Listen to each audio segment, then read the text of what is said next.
আজ আমার বিয়ে। অনেক ভাগ্যবান মনে হচ্ছে, কারণ যার সাথে আমার বিয়ে হবে তার সাথে আমার প্রায় 1 বছরের রিলেশন ছিল, আর আজ আমাদের ভালোবাসা পূর্ণতা পেতে চলেছে। ও, আপনাদের তো আমার পরিচয় দেওয়াই হয় নাই। আমি আদনান সামিরাজ, মা বাবার একমাত্র ছেলে, আর আজ আমারই বিয়ে। আমি কিন্তু এখনও পিছিয়ে আছি, শুধু গল্পে বিয়ে হবে, বাকিটুকু পরে জানতে পারবেন। আমার যার সাথে বিয়ে হবে তার নাম ঈশা। আমরা একে অপরকে অনেক ভালোবাসি। কিছুক্ষণ পরে আমার বাবা আমার রুমে আসলো আর বলল, আজ তুই এখনো রেডি হওয়া বাদ দিয়ে বসে আছিস কেন? তাড়াতাড়ি রেডি হয়ে নে, সবাই তো অপেক্ষা করছে তোর জন্য। আব্বু তুমি যাও, আমি 2 মিনিটের মধ্যে আসছি।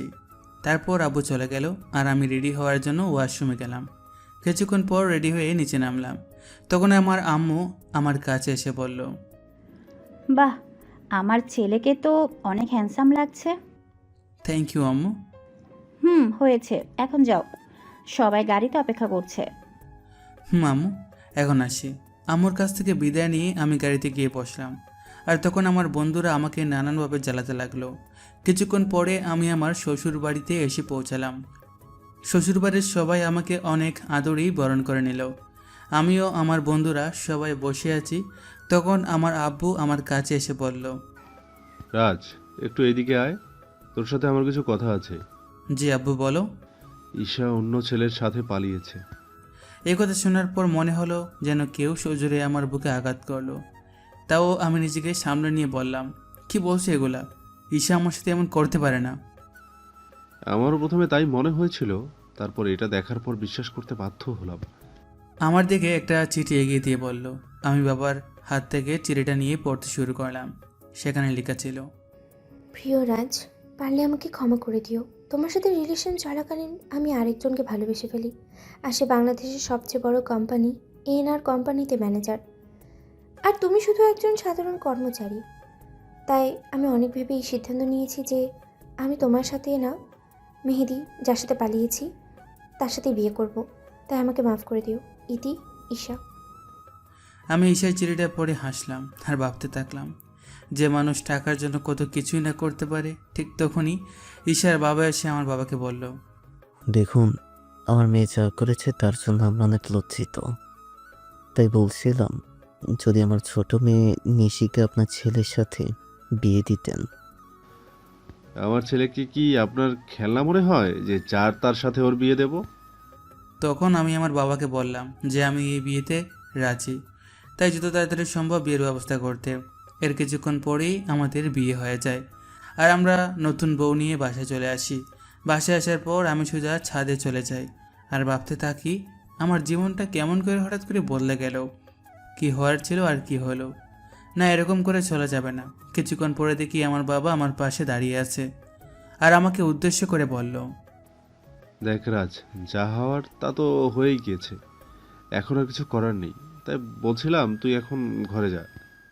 আব্বু যাব, তার আগে তোমার সাথে আমার কিছু কথা আছে। এতে অনুমতি নেওয়ার কি আছে? যা বলতে চাস বল। আব্বু, আমি সব কিছুর দায়িত্ব বুঝে নিতে চাই। তুমি সব কিছুর ব্যবস্থা করো, আমি 2 দিন পর সব কিছু শুরু করব। ওহ, এই কথা? তুই কিছু চিন্তা করিস না, আমি সব কিছুর ব্যবস্থা করছি। এখন তুই রুমে যা, বৌমা সেই অনেকক্ষণ ধরে অপেক্ষা করছে। তারপর আমি আমার রুমের দিকে এগোতে থাকি আর রুমের দরজার কাছে দাঁড়িয়ে ভাবতে থাকি, ঢুকবো কি ঢুকবো না। তারপর কিছু না ভেবেই ঢুকে পড়ি, আর ঢোকা মাত্র আমার শালিকা মানে আমার নতুন বউ আমার সালাম করলো। তখন আমি তাকে বলি, দেখো নিশি, তুমি তো জানো আমাদের বিয়েটা কীভাবে হয়েছে, তাই আমি চাই আগে আমরা একে অপরকে ভালোভাবে জানবো, তারপর নতুন জীবন শুরু করব।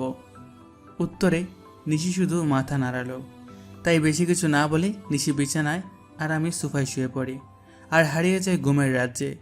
সকালে একটা মিষ্টি কণ্ঠে ঘুম ভাঙে। তখন আমি চোখ মিলিয়ে দেখি নিশি আমায় ডাকছে।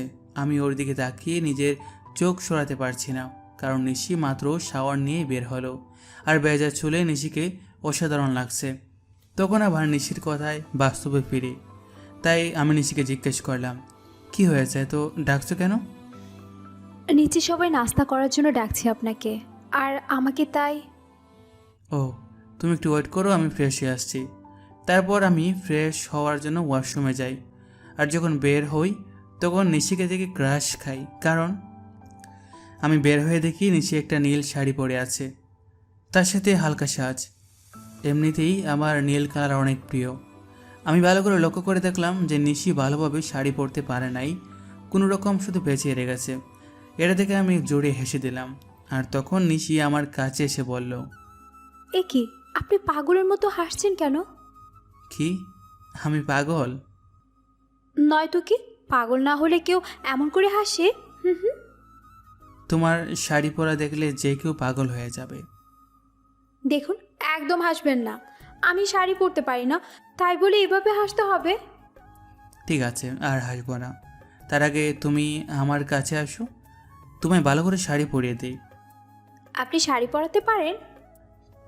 পারি, দাঁড়াও তোমাকে পরিয়ে দেই। তারপর আমি নিশিকে শাড়ি পরিয়ে দেই, আর নিশি আমার দিকে অপলক দৃষ্টিতে তাকিয়ে আছে। শাড়ি পরানো শেষে আমি নিশির দিকে তাকিয়ে ওর প্রেমে পড়ে যাই, কারণ শাড়িতে নিশিকে অপরূপ সুন্দর লাগছে। আর নিশি দেখতে ঈশার থেকে অনেক সুন্দর। আমি ওর দিকে তাকিয়ে আছি, এমন সময় নিশি আমাকে বলে, বাহ, আপনি তো দেখছি অনেক ভালো শাড়ি পরাতে পারেন। নিশ্চয়ই আপুকে পরানোর জন্য শিখেছেন। এটা বলেই নিশি নিজের জিহ্বায় কামড় দেয়, কারণ সে ভুল কথা বলে ফেলেছে। আর ঈশার কথা শুনে আমার মন আবারও খারাপ হয়ে যায়। তাই আমি নিশিকে বলি, চলো এখন নিচে যাওয়া যাক, সবাই আমাদের জন্য অপেক্ষা করছে। তারপর আমি আর নিশি নিচে যাই। তখন সবাই আমাদের দিকে অবাক হয়ে তাকিয়ে থাকে, কারণ আমিও একটা নীল শেরওয়ানি পরেছি। তারপর আমি আর নিশি খাওয়ার টেবিলের পাশাপাশি বসি। আর খাওয়ার এক পর্যায়ে আমি আব্বুকে বলি, আব্বু, আমি ইয়ামিনের সাথে সব কথা বলে নিয়েছি, আর কাল সকালে আমি আর নিশি কয়েকদিনের জন্য ঢাকা যাব। বুঝেছি। আর আমিও সব কথা বলে রেখেছি। কালকে সকালে তোদের ঢাকার ফ্লাইট। আমি যা যা বলেছিলাম সব কিছুর অ্যারেঞ্জমেন্ট কি হয়ে গেছে আপু? না, সব হয় নাই, তবে আজকের মধ্যে সব ব্যবস্থা করা যাবে। তারপর আরও কিছু কথা বলে আমি আর নিশি রুমে আসলাম। তখন নিশি আমায় জিজ্ঞেস করলো যে আমরা কেন ঢাকায় যাব। তাই আমি তাকে বললাম যে এটা আমার তরফ থেকে নিশির জন্য সারপ্রাইজ। আর আমি নিশিকে ব্যাগ গুছিয়ে রাখতে বলি।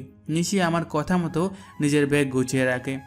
অন্যদিকে ঈশা আর মেহেদিও বিয়ে করেছে, আর তারা দুজনেই অনেক খুশি। আর তখন মেহেদির ফোনে একটা কল আসে। হ্যালো, কে বলছেন? অপর পাশে। ও স্যার, আপনি কিছু দরকার আছে নাকি? অপর পাশে। ওকে স্যার, আমি সব ব্যবস্থা করে দিব। এখন রাখি। কে ফোন করেছিল? আমাদের নিউ সিও ফোন করেছিল আর বলল যে কালকে তার ওয়াইফ আসবে ঢাকায়, তাই একটা গ্র্যান্ড পার্টি অ্যারেঞ্জ করা হয়েছে, আর সেখানে আমাকে আমার বউকে নিয়ে উপস্থিত থাকতে হবে। ও, চলো এখন ঘুমোতে যাই, কাল আবার অনেক কাজ আছে। তার পরের দিন মেহেদি আর ঈশা পার্টিতে যায়, আর তার পৌঁছানোর কিছুক্ষণ পরেই হেলিকপ্টারে করে মেহেদির নিউ বস আসে, আর অফিসের সব স্টাফ তাকে স্বাগতম জানানোর জন্য যায়। আর যখনই নতুন বস ও তার ওয়াইফ হেলিকপ্টার থেকে নিচে নামে, তখনই ঈশা প্রচণ্ড রকমের একটা শক খায়, কারণ মেহেদির কোম্পানির নতুন বস অন্য কেউ না, তার প্রাক্তন প্রেমিক রাজ এই কোম্পানির বস, আর তার ওয়াইফ হলো ঈশার আপন বোন নিশি। কিন্তু এটা কিভাবে সম্ভব? রাজ তো ঈশাকে বলেছিল যে সে একজন সাধারণ ঘরের ছেলে, কিন্তু সে এত বড় কোম্পানির মালিক হলো কিভাবে? তারপর আমি আর নিশি হেলিকপ্টার থেকে নেমে আসি, আর দেখি যে ঈশা আমাদের দিকে অবাক চোখে তাকিয়ে আছে। সে হয়তো ভাবছে আমি এখানে কেমন করে আসলাম, আর মালিকই বা কেমন করে হলাম, কারণ আমি ঈশাকে বলেছিলাম যে আমি একটা কোম্পানির সাধারণ একজন কর্মচারী। হেলিকপ্টার থেকে নামার পরই সবাই আমাকে আর নিশিকে নিয়ে ব্যস্ত হয়ে পড়ে। তখন ঈশা আর ওর হাজব্যান্ড মেহেদি আমাদের কাছে আসে আর আমাদের স্বাগতম জানায়। তখন ঈশা আমাকে বলে, রাজ, তুমি এখানে কি করে? আর তুমি এনআর কোম্পানির সিইও হলে কিভাবে? কেন মিস ঈশা, অবাক হচ্ছেন নাকি? এখানে তো অবাক হওয়ার কিছু নেই, কারণ আমি আপনাকে একবার বলেছিলাম বিয়ের পরে আপনার জন্য একটা বড় সারপ্রাইজ অপেক্ষা করছে, কিন্তু আপনি কি করলেন? আমি ঈশার সাথে কথা বলছিলাম, তখন মেহেদি এসে আমাকে বলল, স্যার, এই হলো ঈশা, আমার ওয়াইফ। 2 দিন হলো আমাদের বিয়ে হয়েছে। Next to meet you miss Isha. Thanks sir.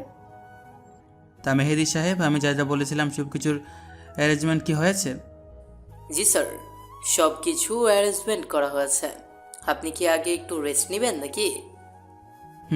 আমি আর নিশি আগে একটু রেস্ট নিব, তারপরে পার্টিতে জয়েন করব। আর আপনাকে পরিচয় করিয়ে দিই, ইনি হলেন নিশি, আমার ওয়াইফ। হ্যালো ম্যাম, কেমন আছেন? জি, ভালো আছি। তখন আমি ঈশার দিকে লক্ষ্য করে দেখি সে আমার আর ঈশার দিকে অবাক চোখে তাকিয়ে আছে।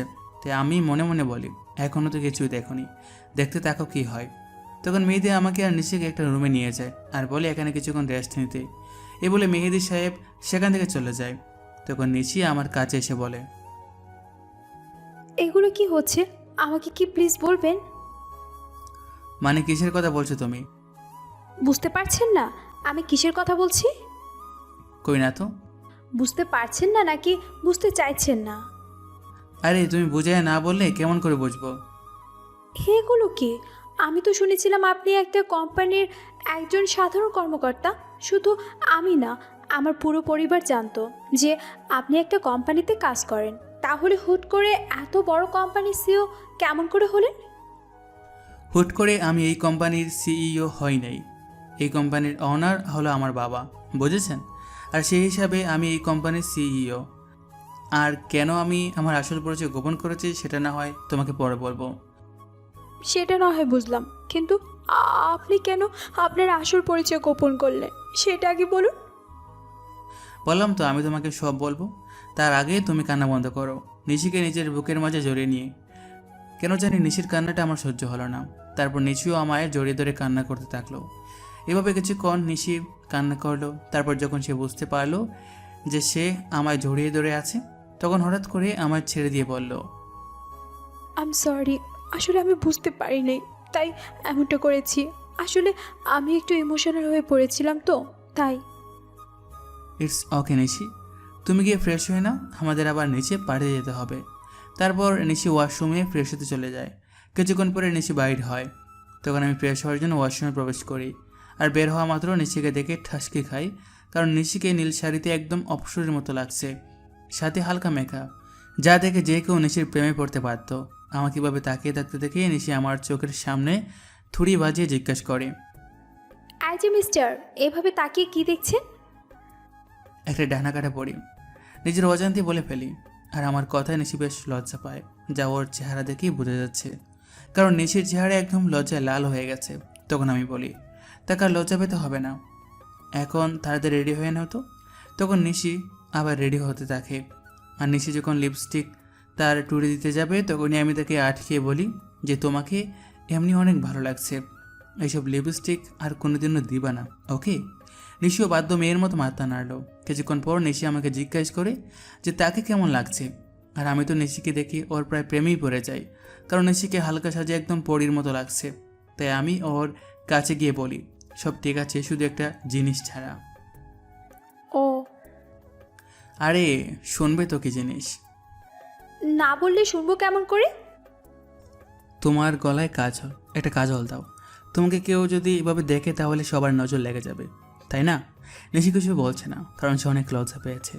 তারপর আমি নিজে হাতে নিশির গায়ে কাজল লাগিয়ে দিই। আর আমার ছোঁয়া পাওয়া মাত্র নিশি কিছুটা কেঁপে ওঠে। আর নিশির এত কাছে গিয়ে আমিও কেমন যেন একটা ঘুরের মধ্যে চলে গেছিলাম। আর নিশিও কিছুটা আমার মতই হয়ে গেছে। তখন আমি নিশির মুখটা উপরের দিকে তুলে আমার ঠোঁট ও টুটির দিকে এগিয়ে নিয়ে যাই। আর যখনই আমি নিজের ঠোঁট নিশির ঠোঁটের সাথে মেলাবো, তখনই কেউ একজন রুমের মধ্যে প্রবেশ করে। এতে করে নিশি আমার থেকে কিছুটা দূরে চলে যায়, আর আমাদের দুজনেরই গোটা কেটে যায়। তাই তখন দেখার চেষ্টা করি যে কে এসেছে। আর তখনই দেখি ঈশা দাঁড়িয়ে আছে। এতে করে আমার রাগটা বেড়ে যায়। তাই আমি ঈশাকে গিয়ে বলি, আপনার কি একটু সাধারণ বুদ্ধিটুকু নেই যে একটা সদ্য বিবাহিত দম্পতির রুমে কোনো পারমিশন ছাড়া প্রবেশ করছেন? আসলে আমি তো জানতাম না ভেতরে কি হচ্ছিল, আর তোমার রুমে ঢুকতে তো আগে কখনো পারমিশন লাগেনি, তাই। ওহ প্লিজ, আগে কি হয়েছে না হয়েছে just don't care, but now I am married, so next time knock করে রুমে ঢুকবেন। আন্ডারস্ট্যান্ড? Yeah, I understand. কথাটা মনে থাকে যেন। আর কী জন্য এসেছেন সেটা কি জানতে পারি? আমি তোমার কাছে ক্ষমা চাইতে এসেছি, প্লিজ আমাকে মাফ করে দাও। আপনি কিসের জন্য ক্ষমা চেয়েছেন মিস ঈশা, সেটা কি জানতে পারি? তোমার সাথে করা অন্যায়গুলোর জন্য আমি ক্ষমা চাইছি। আমি কিছু বলতে যাবো তখন নিশি এসে বলে, আপু, তুই যা করেছিস তা কত বড় অন্যায় সেটা তুই কি জানিস? জানি। তাহলে কোন মুখে তুই মাপ চাইছিস সেটা আমাকে বল। নিশি, বোন আমার, তুই আমাকে ভুল বুঝিস না। আমি তোমার ভুল বুঝতে পেরেছি, তাই তো আমি ক্ষমা চাইতে এসেছি। আপনি কোনো অন্যায় করেন নাই মিস ঈশা। অন্যায় তো করেছি আমি, আপনার মধ্যে একজন প্রতারককে ভালোবেসেছিলাম। এটা চেয়ে বড় অন্যায় আর কি হতে পারে সেটা বলুন তো। আমি আরও কিছু বলতে যাব, তার আগে আমার ফোনে একটা কল আসে। আমি কলটা রিসিভ করে নিশিকে বলি যে তাড়াতাড়ি রেডি হয়ে নিতে। আর ফোনটা করেছিল মেহেদি, মানে ঈশার হাজব্যান্ড। তারপর আমি নিশিকে আমার রুম থেকে চলে যাওয়ার জন্য বলি। কিছুক্ষণ পর নিশি বের হয়ে আসে, আর আমি তো নিশিকে দেখে রীতিমতো টাস্কি খেয়ে যাই, কারণ নেভি ব্লু শাড়িতে নিশিকে অসাধারণ লাগছে। তার সাথে হালকা মেকআপ করেছে। আমাকে এভাবে তাকিয়ে থাকতে দেখে নিশি আমাকে বলে, আই যে মিস্টার রাজ, এখানে দাঁড়িয়ে থাকবেন নাকি নিচেও যাবেন? যাব। আর তোমাকে কিন্তু অনেক কিউট লাগছে মিসেস রাজ। আমার মুখে মিসেস রাজ ডাক শুনেই নিশি অনেক খুশি হয়ে যায়, ওর মুখ দেখেই বোঝা যাচ্ছিল। তখন আমি আবার নিশিকে বললাম, কি হলো, নিচে যাবে না নাকি? তারপর আমি আর নিশি দুজনেই একসাথে নিচে যাই, আর সেখানে থাকা সবাই আমাদের স্বাগত জানায়। তারপর আমি নিশিকে একে একে সবার সাথে পরিচয় করিয়ে দিই, আর সবাই নিশিকে অনেক পছন্দ করে আর অনেক তারিফও করে। এগুলো দেখে ঈশা অনেকটা জেলাস ফিল করে, কারণ এগুলো ঈশা পাওয়ার কথা ছিল, কিন্তু তার লোভের কারণে সে সব কিছু হারিয়েছে। পার্টি শেষ হওয়ার পরে আমি আর নিশি নিজেদের রুমে চলে আসি, আর রুমে আসার পরে নিশি আমাকে বলে, আপনাকে একটা কথা জিজ্ঞাসা করার ছিল, যদি কিছু মনে না করেন তাহলে করব। বলো, তোমার কি বলার আছে? আপনার আর আপুর পরিচয় হলো কিভাবে? এটা জানতে চাইছিলাম। যদি না বলতে চান তাহলে থাক, বলা লাগবে না। বুঝলাম, তাহলে শোনো। তারপর আমি বলতে শুরু করলাম। আমি তখন সবেমাত্র লেখাপড়া শেষ করে দেশে ফিরেছি। তো একদিন আমি ও আমার বন্ধুরা মিলে প্ল্যান করলাম কোথাও ঘুরতে যাব, কিন্তু সেটা দেশের ভিতরেই। তাই সবাই মিলে ঠিক করলাম যে সিলেটে যাব। তো সবাই মিলে বেরিয়ে পড়লাম সিলেটের উদ্দেশ্যে। সব ফ্রেন্ড একসাথে যাব, তাই বাসে করে যাচ্ছিলাম। কিন্তু বাসে উঠে বাদে এক বিপত্তি। আমার সব ফ্রেন্ডের সিট এক জায়গায় পড়ছিল, আর আমার সিট পড়ছিল এক মেয়ের সাথে। তাই কিছু করার না থাকায় বাধ্য হয়ে এই সিটে বসে পড়ি। কিছুক্ষণ পরে যখন মেয়েটি আসে, আমি তার দিকে তাকিয়ে রীতিমতো টাস্কি খাই, কারণ এত সুন্দরী মেয়ে আমি এর আগে কখনো দেখি নাই। মেয়েটির পরনে ছিল একটা নেভি ব্লু লং 3 পিস, তার সাথে ম্যাচিং জুয়েলারির সাথে হালকা সাজ। দেখে মনে হচ্ছিল জান্নাতের অপসরে। আমি তার দিকে এক দিয়ানে তাকিয়েছিলাম। আমার এভাবে তাকানো দেখে মেয়েটি বলে ওঠে, এই যে মিস্টার, দেখা শেষ হলো, আমাকে বসার জায়গাটা দিন। মেয়েটির এমন কথায় আমি কিছুটা লজ্জা বোধ করি, তাই আর কিছু না বলে ওনাকে বসার জায়গাটা দিয়ে দিই। কিছুক্ষণ পরে বাস ছেড়ে দেয়। মেয়েটি কিছুক্ষণ পরে আমার জিজ্ঞেস করে, হাই, আমি ঈশা। আপনার নামটা কি জানতে পারি? আমি রাজ। বাহ, চেহারার সাথে নামেরও মিল আছে। সিলেট যাচ্ছেন নিশ্চয়ই? আপনি কেমন করে জানলেন? শালার এমন আবল তো জীবনও দেখি নেই। সিলেটের বাসে করে মানুষ অন্য কোথাও কি যাইতে পারে বলেন তো? এটা আপনি বুঝবেন না মিস্টার। রাগ তোর বোঝাবুঝি। ও, হুম তখন আমি তাকে বললাম যে আপনি কি একা যাচ্ছেন নাকি? উত্তরে সে বলল, একা কেন যাব? আমার সাথে তো আপনি আছেন, তাই না? হ্যাঁ, সে কথাটি বলল। আপনি যদি চান তাহলে সত্যি যেতে পারি। কিছু বললেন? কই না তো। ও, আমি মনে করেছিলাম হয়তো কিছু বললেন। না, আমি তো কিছু বলি নাই। তা সিলেটে কোথায় যাচ্ছেন? এই তো ফ্রেন্ডসদের সাথে ঘুরতে যাইতেছি। আর আপনি? আমিও তো ফ্রেন্ডের সাথে যাচ্ছি। আপনি কি স্টুডেন্ট নাকি জব টপ করেন? আমি হলাম, না, আসল পরিচয়টা দেওয়া যাবে না। আপনি হলেন কি? আমি একটা সফটওয়্যার কোম্পানিতে জব করি। মিথ্যা পরিচয় দিলাম। ও, তারপর ঋষের সাথে আরও অনেক কথা হলো। তখন জানতে পারলাম সে অনার্স 2য় বর্ষের ছাত্রী। এভাবেই আমাদের পরিচয় হয়। তারপর পরিচয় দেখে ভালোবাসা। আমি আর এসে অনেক ভালো ফ্রেন্ড হয়ে গেছিলাম। আমরা সিলেট থেকে ফিরে এসেও একে অপরের সাথে যোগাযোগ করতাম। একদিন আমি সেকে প্রপোজ করি, আর ঈশাও সেটা অ্যাকসেপ্ট করে। কিন্তু রিলেশনে থাকা অবস্থায় আমি আমার আসল পরিচয়টা ঈশাকে জানাইনি। আমি চেয়েছিলাম ঈশাকে সেটা সারপ্রাইজ দেব, কিন্তু পরে যে আমি নিজেই সারপ্রাইজড হয়ে যাব এটা ভাবতে পারি নাই। কথাগুলো বলে নিজের অজান্তেই আমার চোখ দিয়ে পানি বের হয়ে গেছিল, সেটা বুঝতেই পারি নাই। আমি কিছুক্ষণ পরে নিচের দিকে লক্ষ্য করে দেখি সেও কান্না করছে। তখন আমি তাকে বলি, এ কি, তুমি কান্না করছো কেন? আপনি আপুকে এতটা ভালোবাসতেন, আর আপু আপনার সাথে কি করলো? যা হওয়ার তা তো হয়ে গেছে, আর এখন তুমি আমার স্ত্রী, এটাই সত্যি। আর আমি চাই এই সম্পর্কটা ভালোভাবে নিভাতে। আমিও চেষ্টা করব।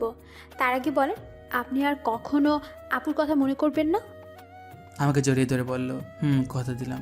নিশা আমাকে এভাবে জড়িয়ে ধরবে আমি সেটা ভাবতেও পারি নাই। কেন যেন নিশির এভাবে জড়িয়ে ধরা আমার অনেক ভালো লাগছে। এই যে মিস, এবার কি আমাকে ছাড়বেন? কথাটি বলা মাত্র নিশি আমাকে ছেড়ে দিল, আর নিশির মুখ একদম লজ্জায় লাল হয়ে আছে। তখন আমি নিশিকে আমার কোলের উপর বসিয়ে ওর চুলে বিলি কেটে দিয়ে বললাম, আমাকে ছেড়ে কখনো যাবে না তো? না, কখনোই না। তারপর আমি নিশির কপালে আলতো করে একটা চুমু খেলাম, আর আমার টুডের ছোঁয়া পাওয়া মাত্র নিশি কেঁপে উঠল। এখন যাও, ফ্রেশ হয়ে আসো, আজ এমনিতে অনেক দখল গেছে, আগামীকাল থেকে আমরা নতুন জীবন শুরু করব। আমার কথায় হয়তো কিছুটা লজ্জা পেয়েছে। তারপর নিশি ফ্রেশ হয়ে আসে, আর আমি নিশিকে জড়িয়ে ধরে শুয়ে পড়ি। এই কয়েকদিনে আমি নিশিকে অনেকটাই ভালোবেসে ফেলছি। পরদিন সকালবেলা নিশির আগে আমার ঘুম ভেঙে যায়। আমি ঘুম থেকে উঠে যখন বসতে যাব তখন দেখি নিশি আমার বুকের মধ্যে শুয়ে আছে, আর নিশির ঘুমন্ত চেহারাটা অনেক সুন্দর লাগছে। হয়তো সব মেয়েদের ঘুমন্ত চেহারা একরকমই হয়, কিন্তু নিশির মতো কারো হয় না। তখন আমি খেয়াল করে দেখি নিশির মুখের উপর কিছুটা চুল এসে পড়ে আছে, যার কারণে তার ঘুমের সমস্যা হচ্ছে। তাই আমি নিশির মুখের উপর থেকে চুলগুলো সরিয়ে কানের সাথে গুঁজে দেই। তখনই আমার চোখ আটকে যায় নিশির গোলাপি টুটের উপর। আমি নিজের অজান্তেই নিশির টুটে চুমু দিয়ে বসি, আর তখন নিশি জেগে যায়। আমাকে ওর এত কাছে দেখে নিশি কিছুটা ঘাবড়ে যায়, আর আমি ওকে কিস করেছি এটা বুঝতে পেরে নিশির লজ্জা পেয়ে আমার বুকের মাঝে মুখ লুকিয়ে ফেলে। তখন আমি নিশিকে বলি, এই কি হলো, এমন করছো কেন? আমার মনে হয় লজ্জা করে না। বাবা কি, বাবা এখনই এত লজ্জা? তাহলে রাতে যা হবে তখন কি করবা? যা ফাজিল কোথাকার, মুখে কিচ্ছু আটকায় না। বলে আবার আমার বুকে মুখ গুছলো। নিশি জানো, তোমার টুটের স্বাদ কিন্তু সেই রকম। নিশিকে লজ্জা দেওয়ার জন্য বললাম। যা। এটা বলে ওয়াশরুমে পালালো, আর আমি বসে বসে ভাবতে লাগলাম, পাগলিটা এই কয়দিন আমাকে অনেক ভালোবেসে ফেলেছে, আর আমিও ওকে অনেক ভালোবেসে ফেলেছি। কিছুক্ষণ পরেই নিশি ওয়াশরুম থেকে বাইর হলো, আর আমি ফ্রেশ হতে চলে গেলাম। আমি ফ্রেশ হয়ে এসে দেখি নিশি চুল মুছছে। তখন আমি নিশিকে পেছন থেকে জড়িয়ে ধরি, আর নিশির চুলের মধ্যে নাক ডুবিয়ে দিই। এতে নিশি কিছুটা কেঁপে ওঠে। আমি নিশির চুলের গন্ধে কোথায় যেন হারিয়ে গিয়েছিলাম। নিশির ডাকে আমার ঘুর ভাঙল। নিশি আমাকে বলল, এই যে মিস্টার, অফিসে যাবেন না নাকি? এত সুন্দর বউটাকে কীভাবে অফিসে যায় বলো তো? তার চেয়ে বরং চলো তুমি আর আমি ঘুরতে যাই। সত্যি বলছেন? না, মিথ্যা বলছি। আমার কথা শুনে নিশির হাসি মাখা মুখ নিমিশেই গায়েব হয়ে গেল। তখন আমি বললাম, থাক আর ডং করতে হবে না, তাড়াতাড়ি গিয়ে রেডি হয়ে আসুন। আপনি অনেক কিউট। বলে আমাকে কিস করে এক দূরে পালালো। তখনই আমি মনে মনে বললাম, ভাগলে একটা। কিছুক্ষণ পরে নিশি নেভি ব্লু শাড়ি পরে বের হলো, আর সাথে হালকা সাজ। এতে নিশিকে আরও বেশি সুন্দর লাগছিল। তারপর নিশি আমার কাছে এসে বলে, চলুন, আমি রেডি। চলো। তারপর আমি ম্যানেজারকে ফোন দিয়ে আসতে বলি। ম্যানেজার মানে ঈশার হাজব্যান্ড। কিছুক্ষণ পরে ঈশা ও তার হাজব্যান্ড আসে, আর আমাকে বলে, স্যার, আপনি যা যা বলেছিলেন সব রেডি। ধন্যবাদ মেহেদি সাহেব। আরে এতে ধন্যবাদ দেওয়ার কি আছে? মেহেদি সাহেব, আমি আপনাকে একটা জিনিস আনতে বলেছিলাম, সেটা কি এনেছেন? হ্যাঁ স্যার, এনেছি, এই নিন। আমার দিকে একটা প্যাকেট এগিয়ে দিয়ে তখন আমি নিশিকে ডাকি আর জিজ্ঞেস করি, এটা কেমন হয়েছে? আপনাদের তো বলতে ভুলে গিয়েছি, এই প্যাকেটের মধ্যে একটা নেকলেস ছিল, যেটা আমি নিশির জন্য আনতে বলেছিলাম। Wow, it's so gorgeous. এবার পড়ুন দেখি। এটা আমার জন্য? এবার পড়ুন তো। না, আপনি আমাকে পরিয়ে দিন। তো কি আর করা, সবার সামনে আমি নিশিকে নেকলেসটা পরিয়ে দিলাম। পরনের পর ঈশার দিকে তাকিয়ে দেখি সে কেমন করে যেন তাকিয়ে আছে নিশির দিকে। হয়তো সে এটা ভাবছে যে যা ওর পাওয়ার কথা ছিল সেটা তার ছোটো বোন পাইতেছে। তারপর আমি আর নিশি ঘুরতে বাইর হলাম। সারাদিন ঘোরাঘুরি করে যখন নদীর ধারে গিয়ে বসলাম তখন নিশি বলল যে সে ফুচকা খাবে। অনেক বোঝানোর পরেও কোনো লাভ হইল না, তাই তাকে ফুচকা খেতে নিয়ে গেলাম। আর আমি নিশির ফুচকা খাওয়া দেখে অবাক না হয়ে পারলাম না। মেয়েরা তো ফুচকা কীভাবে খেতে পারে সেটা আল্লাহই ভালো জানে। প্রায় অনেক রাত হয়ে যায় বাসায় ফিরতে। তারপর বাসায় ফিরে আমি ওয়াশরুমে চলে যাই ফ্রেশ হতে। আমি বের হওয়ার পরে নিশি ঢুকে, কিছুক্ষণ পরে নিশি বাইর হয়। তখন আমি নিশিকে গিয়ে পেছন থেকে জড়িয়ে ধরি আর বলি, সকালে কি বলেছিলাম মনে আছে? নিশি উত্তরে শুধু মাথা নাড়ালো। তাহলে শুরু করা যাক। আমি কি নিষেধ করেছি নাকি? আমি নিশির সায় পেয়ে ওকে কুলে তুলে নিই আর বিছানায় গিয়ে রাখি। তারপর আমি নিশির গলায় আস্তে করে কয়েকটা কিস করি। এতে নিশির নিঃশ্বাস আস্তে আস্তে ঘন হতে থাকে। তারপর আমরা দুজনে হারিয়ে যাই ভালোবাসার অতলে। আর কিছু কমনা লজ্জা লাগে। পরদিন সকালে নিশির ডাকি আমার ঘুম ভাঙে। নিশি মাত্র গোসল করে এসেছে আর ওকে দেখতেও অসাধারণ লাগছে। তাই আমি নিশিকে একটা টানে আমার বুকের উপর নিয়ে আসি। তখন নিশি বলে, সারা রাত দুষ্টামি করেও হয় নাই, এখন আবার শুরু করেছেন। তাড়াতাড়ি রেডি হয়ে অফিসে যান। ওকে বাবা, আমি যাইতেছি। তার আগে একটা কিস দাও। একটা দিলে যাবেন? যাব। তারপর নিশি আমাকে একটা কিস দেয় আর আমিও উঠে ফ্রেশ হয়ে অফিসে চলে যাই। কিছুদিন পরে আমি আর নিশি আমাদের বাসায় চলে আসি আর সেখান থেকে অফিস শুরু করি। খুনসুটি ভালোবাসা আমাদের দিন খুব ভালোই চলছিল, কিন্তু একদিন হঠাৎ করেই সব কিছু এলোমেলো হয়ে যায়, যা আমাকে আর নিশিকে। দেখতে দেখতে আমার আর নিশির বিয়ের 3 মাস পার হয়ে গেছে। আর এই 3টা মাসের মধ্যে নিশি একদিনও আমার বুকে মাথা না দিয়ে ঘুমায় না। এই 3 মাসে আমরা দুজনকে অনেক বেশি ভালোবেসে ফেলি। সকালে আমি অফিসের জন্য রেডি হচ্ছিলাম, তখন নিশি এসে আমাকে পেছন থেকে জড়িয়ে ধরে আর বলে, আজ অফিস থেকে একটু তাড়াতাড়ি আসবেন কেমন? আজ আপনার জন্য একটা সারপ্রাইজ আছে। কি সারপ্রাইজ গো বউ? এখন বলবো না, আগে অফিস থেকে ফিরো, তারপর বলবো। ওকে, এবার আমার কাছে একটু আসো তো, তুমি একটু আদর করে দেই। সব সময় দুষ্টামি, তাই না? না গো বউ, তুমি জানো না, তুমি আদর না করে গেলে আমার দিন ভালো যায় না। তাই এখন আর কোনো কথা না বলে আমার কাছে আসো। তারপর নিশি আমার কাছে আসলো আর আমি নিশির টুরজোড়া আমার দখলে নিয়ে নিলাম। প্রায় 5 মিনিট পরে ছাড়লাম। তারপর আমি নিশিকে বললাম, আমি এখন আসি। আপনি খুব স্বার্থপর। কেন গো, আমি এবার কি করলাম? আপনি তো ঠিকই আপনার ভাগ্যের আদরটা নিলেন আর আমার পাওনাটা না দিয়ে চলে যাচ্ছেন। ও কি বোঝাতে চাইছে সেটা আমি বুঝতে পেরে আমি নিশিকে আমার কাছে ডাকি, কিন্তু সে আসবে না। মহারানী বলে, নিশি বাবু আমার কাছে আসো। আমি কোনো বাবু নেই, আর নিশি রাগ করেছে তাই কারোর সাথে কথা বলবে না। ও তাই, দেখি এবার নিশি কেমন করে রাগ করে থাকে। এই বলে নিশিকে আমার কাছে নিয়ে এসে ওর কপালে একটা ভালোবাসার পরশ এঁকে দিই আর নিশি আমাকে শক্ত করে জড়িয়ে ধরে। নিশি শোনা, এবার ছাড়ো, আমার তো অবশ্যই লেট হয়ে যাচ্ছে। আর একটু থাকি না? না বাবু, আবার পরে দেখো, আমি এখন অবশ্যই যাব যে। ওকে, সাবধানে যাবেন কিন্তু। যথা আজ্ঞা মহারানী। যাও অবশ্য। বলি হাসতে শুরু করলো। এই হাসিটার জন্য আমি সব করতে পারি। এই যে মিস্টার, এবার যান। বাই। তারপর আমি অফিসে চলে আসি, কিন্তু অফিসেও মন বসছে না, তাই নিশিকে ফোন দিলাম। অপরদিকে নিশি ভাবছে, আজ যখন ও জানতে পারবে যে ও বাবা হতে চলেছে তখন কতই না খুশি হবে। আমার যে আর অপেক্ষা সহ্য হচ্ছে না, মন চাইছে ওকে এখনই গিয়ে বলে আসি। নিশি এগুলো ভাবছিল, এমন সময় ওর ফোন বেজে ওঠে আর নিশি ফোনের স্ক্রিনে তাকিয়ে দেখে আমি ফোন দিয়েছি। তাই সে তাড়াতাড়ি ফোনটা রিসিভ করে আর বলে, কি হলো বর, এত জলদি আমার কথা মনে পড়ে গেল? গো বউ, তোমার কথা তো সবসময় মনে পড়ে, কিন্তু কি করব বলো? কিছুই করতে হবে না, আপনি শুধু আজ তাড়াতাড়ি বাসায় আসবেন, তাহলেই হবে। আর এখন কাজ করেন তো। ওকে আমার সুইট বউ, এখন রাখি। ওকে মিস্টার বর, বাই। নিশির সাথে কথা বলার পর আমি কিছু জরুরি কাজে সেরে ফেলি আর দেখতে দেখতে বিকাল হয়ে যায়। তাই আমি বাসায় যাওয়ার জন্য রেডি হয়ে নিই। আর তখন অফিসের পিয়ন এসে আমাকে একটা পার্সেল দিয়ে যায়। আর এই পার্সেলটি খোলার পর আমার পায়ের তল থেকে মাটি সরে যায়। পার্সেলটিতে অনেকগুলো ছবি ছিল আর সবগুলো ছিল নিশি আর একটা ছেলের। ছবিতে নিশি ছেলেটার সাথে অনেক ঘনিষ্ঠ অবস্থায় আছে, যা দেখার পরে আমার চোখ দিয়ে অবাধ ধারায় পানি পড়ছে। শেষে কিনা নিশিও আমায় ধোঁকা দিল। আমি আর কিছু ভাবতে পারছিলাম না। তখনই নিশির ফোন আসে আরও বলে, অনিচ্ছা থাকা সত্ত্বেও আমি ফোনটা রিসিভ করি। আর তখনই নিশি বলতে শুরু করলো, আপনি কখন বাসায় আসবেন? আজকে আপনার তাড়াতাড়ি আসার কথা, তাহলে এত লেট করছেন কেন? কেন জানি নিশির সব কথা আমার অসহ্য লাগছে। এখন আমি অনেক ব্যস্ত আছি, আসি, তাই আসতে লেট হবে।